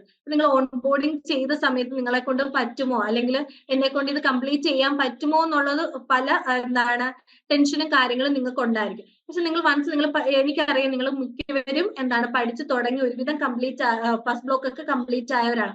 അപ്പൊ നിങ്ങൾക്ക് ഇപ്പൊ നിങ്ങളുടെ ഒരു കോൺഫിഡൻസ് എന്ന് പറയുന്നത് ഇപ്പൊ എന്നെ കൊണ്ട് പറ്റും അല്ലെങ്കിൽ എന്നെ എനിക്ക് ഇത് ഈസി ആയിട്ട് എഫക്റ്റീവ് ആയിട്ടും കംപ്ലീറ്റ് ചെയ്യാൻ പറ്റും എന്നുള്ള ഒരു കോൺഫിഡൻസിൽ വന്ന് നിൽക്കുന്നവരായിരിക്കും നിങ്ങൾ എല്ലാവരും. അതേപോലെ തന്നെ ഇപ്പൊ നമ്മുടെ സബ്ജക്റ്റിന്റെ കാര്യങ്ങളും ഡീറ്റെയിലും ഒക്കെ പറഞ്ഞു കഴിഞ്ഞപ്പോൾ നിങ്ങൾക്ക് നിങ്ങളുടെ കോൺഫിഡൻസ് കൂടിയിട്ടുണ്ടെങ്കിലേ ഉള്ളൂ അല്ലെ. അപ്പൊ നിങ്ങളുടെ ഇപ്പോഴത്തെ റൈറ്റ് നൗ നിങ്ങളുടെ കോൺഫിഡൻസ് എന്താണെന്നുള്ളത് റേറ്റ് ചെയ്യാന്നുള്ളതാണ് ഈ ഒരു ഇതുകൊണ്ട് ഉദ്ദേശിക്കുന്നത്. അപ്പൊ ഈ റേറ്റ് ചെയ്തതിന് ശേഷം എന്ത് ചെയ്യുക, സബ്മിറ്റ് ചെയ്യുക. ഇതാണ് നിങ്ങളുടെ വീക്ക്ലി ആക്ഷൻ അല്ലെങ്കിൽ സെക്ഷൻ ആക്ഷൻ ടാസ്ക് എന്ന് പറയുന്നത്. ഇത് നിങ്ങളുടെ സെക്ഷൻ കഴിഞ്ഞ് കഴിയുമ്പോൾ അതാത് മെന്റേഴ്സ് നിങ്ങൾക്ക് ഇത് ഷെയർ ചെയ്ത് തരുന്നതായിരിക്കും കേട്ടോ. ആക്ഷൻ ടാസ്ക് എന്താന്ന് ഇപ്പൊ നമ്മുടെ ഗായത്രി മാം പറഞ്ഞു തന്നു. ആക്ഷൻ ടാസ്കുകൾ കൃത്യമായിട്ട് തന്നെ അത് ഫില്ലിൻ ചെയ്യുക. കാരണം അത് നമുക്ക് തന്നെ നമ്മളെ ഒന്ന് റീസ്ട്രക്ചർ ചെയ്യാൻ വേണ്ടിയിട്ടാണ് നിങ്ങൾക്ക് ഒരു ആക്ഷൻ ടാസ്ക് തരുന്നത്. പിന്നെ ഇന്നത്തെ ഒരു സെഷനിൽ നിങ്ങൾക്ക് നിങ്ങളുടേതായിട്ടുള്ള ഒരു എന്താ പറയാ രീതിയിൽ നിങ്ങളുടെ ടൈം ഓർഗനൈസ് ചെയ്യാനും വേണ്ടിയിട്ടാണ്. സോ നമ്മുടെ സെഷൻ ക്ലോഷർ പാർട്ടിലോട്ട് വരികയാണ്. അപ്പോൾ ജസ്റ്റ് ഒന്ന് റീകാപ്പ് ചെയ്യാം. നമ്മൾ പോയി വന്ന വഴികളിലൂടെയൊക്കെ നമുക്കൊന്ന് പോയിട്ട് വരാം. എന്തൊക്കെ കാര്യങ്ങൾ പറഞ്ഞു, എന്താണ് പ്രോഗ്രാം എന്നുള്ള കാര്യങ്ങളെ കുറിച്ച് പറഞ്ഞു, കോഴ്സസ് എന്താണെന്നുള്ളത് പറഞ്ഞു, ബ്ലോക്കുകളെ കുറിച്ച് ഡിസ്കസ് ചെയ്തു, യൂണിറ്റ്സുകളെ കുറിച്ച് ഡിസ്കസ് ചെയ്തു. അതുപോലെ തന്നെ ലേൺ വൈസിന്റെ ഭാഗത്ത് നിങ്ങൾക്ക് തരുന്ന സപ്പോർട്ടുകൾ എന്തൊക്കെയാണ്, റെക്കോർഡ് ആയിക്കോട്ടെ, ഹെൽപ്പ് ബുക്ക് ആയിക്കോട്ടെ, എക്സാം പീഡി ആയിക്കോട്ടെ, അസൈൻമെന്റ് ഗൈഡ് ബുക്ക്, PYQ ഇതിനെ കുറിച്ചൊക്കെ നിങ്ങളോട് പറഞ്ഞു. അതിനോടൊപ്പം തന്നെ നമ്മൾ എന്ത് ചെയ്തു, ടൈം ടേബിൾ നിങ്ങൾക്ക് റോൾ ഔട്ട് ചെയ്ത് തന്നു. അതായത് ഓരോ ദിവസം എത്രമാത്രം നിങ്ങൾ പഠിച്ചു പോകണം എന്നുള്ള കാര്യങ്ങളെ കുറിച്ച് ഡീറ്റെയിൽ ആയിട്ട് നമ്മൾ എന്ത് ചെയ്തു, ഡിസ്കസ് ചെയ്തു. അവസാനമായിട്ട് നമ്മൾ എന്ത് ചെയ്തു, ആക്ഷൻ ടാസ്ക് എന്താന്നുള്ള കാര്യം കൂടി പറഞ്ഞു. ഇനി ഒരു ജസ്റ്റ് ഒരു റിമൈൻഡർ നിങ്ങൾക്ക് തരികയാണ്. നിങ്ങൾക്ക് ഏറ്റവും ആദ്യം നമ്മുടെ ഫസ്റ്റത്തെ സെഷനിൽ ഒരു ന്യൂ ഹൊറിസോൺസ് എന്ന് പറയുന്ന ഒരു ഫോം തന്നിട്ടുണ്ടായിരുന്നു. ആ ഫോം ഫില്ല് ചെയ്ത് കൊടുക്കാത്തവർ ആരെങ്കിലും ഉണ്ടെങ്കിൽ അത് ദയവ് ചെയ്ത് നിങ്ങൾ എന്ത് ചെയ്യുക, ഫില്ല് ചെയ്ത് കൊടുക്കുക. കാരണം ഈ ഒരു ലക്ഷ്യമാണ് അതുകൊണ്ട് നമ്മൾ ഉദ്ദേശിക്കുന്നത്. നമ്മളുടെ പ്രോഗ്രാമില്, നമ്മുടെ മെന്റർഷിപ്പ് സെക്ഷനിൽ, അതുപോലെ തന്നെ ഓൾ ഓവർ ലേൺ വൈസിന്റെ ഭാഗത്ത് നിന്ന് എവിടെയൊക്കെയാണ് മാറ്റങ്ങൾ വരുത്തേണ്ടത്. ഓരോ ലേണർ ടു ലേണർ ഡിഫറെന്റ് ആണ്. അപ്പൊ അതിനനുസരിച്ച് അനുസരിച്ച് എങ്ങനെയാണ് നമ്മൾ നമ്മുടെ ആപ്പും നമ്മളുടേതായിട്ടുള്ള ഓർഗനൈസേഷനിന്റെ ഭാഗത്ത് നിന്ന് എന്തൊക്കെ മാറ്റങ്ങൾ വരുത്തണം എന്നറിയാൻ വേണ്ടിയിട്ടാണ് നമ്മൾ ആ നൂറ് റിസോൺസ് ഫോം നിങ്ങൾക്ക് തന്നിട്ടുള്ളത്. സോ അത് കൈൻഡ്ലി അത് ഫിൽ ഇൻ ചെയ്യുക. നിങ്ങളുടെ അത് യഥാസമയം തന്നെ നിങ്ങളത് സബ്മിറ്റ് ചെയ്യാനായിട്ട് ശ്രദ്ധിക്കുക. അവസാനം നിങ്ങൾക്ക് എന്റെ ഭാഗത്തുനിന്ന് ഒരു താങ്ക് യു ഞാൻ സമർപ്പിക്കുകയാണ്. അപ്പൊ ഇന്നത്തെ ഒരു സെഷൻ വളരെ യൂസ്ഫുൾ ആയിട്ട്, കാരണം ഇത് നിങ്ങൾക്ക് വേണ്ടി മാത്രം ഡിസൈൻ ചെയ്തിരിക്കുന്ന ഒരു സെഷനാണ്. നിങ്ങളുടെ പഠിത്തം അല്ലെങ്കിൽ നിങ്ങളുടെ ഒരു ഇനിയുള്ള ദിവസങ്ങള് നിങ്ങളുടെ പഠിത്തത്തിന് വേണ്ടിയിട്ട് എങ്ങനെ നിങ്ങൾ റീഓർഗനൈസ് ചെയ്യണം എന്നുള്ള കാര്യങ്ങളൊക്കെ ഒരു ഐഡിയ കിട്ടാൻ വേണ്ടിയിട്ടാണ് നമ്മൾ ഇന്നത്തെ ഒരു സെഷൻ വെച്ചിരിക്കുന്നത്. അപ്പൊ നാളെ മുതൽ നിങ്ങളുടെ ലൈഫിൽ അല്ലെങ്കിൽ നിങ്ങളുടെ ഓരോ ദിവസത്തിലും നിങ്ങളുടെ പഠിത്തത്തിന് വേണ്ടിയിട്ട് നിങ്ങളൊരു മിനിമം ഒരു 1 അവറെങ്കിലും നിങ്ങൾ കണ്ടെത്താനായിട്ട് ശ്രദ്ധിക്കുക. തുടക്കത്തിലൊക്കെ കുറച്ച് ബുദ്ധിമുട്ടുകളൊക്കെ ഉണ്ടായിരിക്കും. ആ ബുദ്ധിമുട്ടുകൾ കോമൺ ആണ്. ഒറ്റപ്പെട്ടൊരു അനുഭവം അല്ല, ഒരാൾക്ക് മാത്രം ഉണ്ടാകുന്നതല്ല, എല്ലാവരും നേരിടുന്ന ഒരു പ്രശ്നമാണ്. കാരണം വളരെയധികം ഗ്യാപ്പുകൾ കഴിഞ്ഞതിന് ശേഷം, വളരെയധികം തിരക്കുകൾക്കുള്ളിൽ നിന്ന്, വളരെയധികം ചുമതലകൾക്കുള്ളിൽ നിന്നാണ് നിങ്ങളുടെ ഒരു പുതിയൊരു ഇഷ്ടത്തിന് വേണ്ടിയിട്ട് സമയം കണ്ടെത്തുന്നത്. സോ ആ ഇഷ്ടത്തിന് വേണ്ടിയിട്ട് സമയം കണ്ടെത്തിയിട്ട് ആ ഇഷ്ടം നിങ്ങളുമായിട്ട് കൂടിച്ചേരാനായിട്ട് ഒത്തിരി സമയം എടുത്തേക്കാം. പക്ഷെ നിങ്ങൾ വെയിറ്റ് ചെയ്യുക. നിങ്ങളുടെ പരിശ്രമം നിങ്ങൾ നിർത്താതിരിക്കുക. ഇന്നാകാം, നാളെ ആകാം, മറ്റന്നേ ആകാം എന്നുള്ളൊരു ആറ്റിറ്റ്യൂഡ് മാറ്റിക്കൊണ്ട് വളരെ കുറച്ച് സമയം കിട്ടിയിട്ടുള്ള ഒരു ദിവസമെങ്കിലും ആ ഒരു സമയം നിങ്ങൾ നോക്കുക. നിങ്ങളുടെ കയ്യിൽ എപ്പോഴും ഉണ്ടാവുന്നതാണ് നിങ്ങളുടെ മൊബൈൽ എന്ന് പറയുന്നത്. വെറുതെ ഇരിക്കുന്ന സമയം നിങ്ങൾ ഇൻസ്റ്റയിലോ ഫേസ്ബുക്കിലോ ഒക്കെ പോയി വെറുതെ തോണ്ടി സമയം കളയുന്നതിനേക്കാളും ഭേദമായിട്ട് നിങ്ങൾ എന്ത് ചെയ്യുക, ആ ഒരു വീഡിയോ ഇരുന്ന് ജസ്റ്റ് കാണുക. ഒന്നും ചെയ്യാൻ പറ്റാത്തൊരു സിറ്റുവേഷൻ ആണെങ്കിൽ കൂടിയും ആ ഒരു വീഡിയോ ഒന്ന് ഇയർഫോൺ വെച്ചുകൊണ്ട് നിങ്ങളൊന്ന് കേട്ട് നിങ്ങളുടെ ബുക്കുകളുമായിട്ടും അക്കാഡമിക്സ് ആയിട്ടും നിങ്ങൾക്ക് കുറെ കാലം മുമ്പ് നിങ്ങൾ അവസാനിപ്പിച്ചു പോയിട്ടുള്ള ഒരു ബന്ധം അല്ലെങ്കിൽ ഒരു കണക്ഷൻ നിങ്ങൾ നാളെ മുതൽ നിങ്ങൾ രണ്ടാമത് എന്ത് ചെയ്യുക, പുനഃസ്ഥാപിച്ചെടുക്കാനായിട്ട് ശ്രദ്ധിക്കുക. All the very best to all the learners. നിങ്ങൾക്ക് നല്ലൊരു റിസൾട്ട് ഉണ്ടാവട്ടെ. നമുക്കും അതാണ് ആഗ്രഹം, നമ്മളുടെ സന്തോഷം അതാണ്. സോ എല്ലാവർക്കും എൻ്റെ ഭാഗത്തു നിന്ന് താങ്ക് യു പറയാണ് ഇത്ര നേരം ഇവിടെ ഇങ്ങനെ എന്താ പറയാ കാത്തിരുന്നതിന്. സോ നാളത്തെ ഇനിയുള്ള സെഷനിൽ നിങ്ങൾ ജോയിൻ ചെയ്യാൻ ശ്രമിക്കുക. അപ്പൊ എന്റെ സെഷനിൽ ഇന്ന് എന്നോടൊപ്പം സഹകരിച്ച ഗായത്രി മാമിനും ശാലു മാമിനും ലേണേഴ്സിനും എന്റെ ഭാഗത്തു നിന്ന് നന്ദി രേഖപ്പെടുത്തുന്നു. Thank you.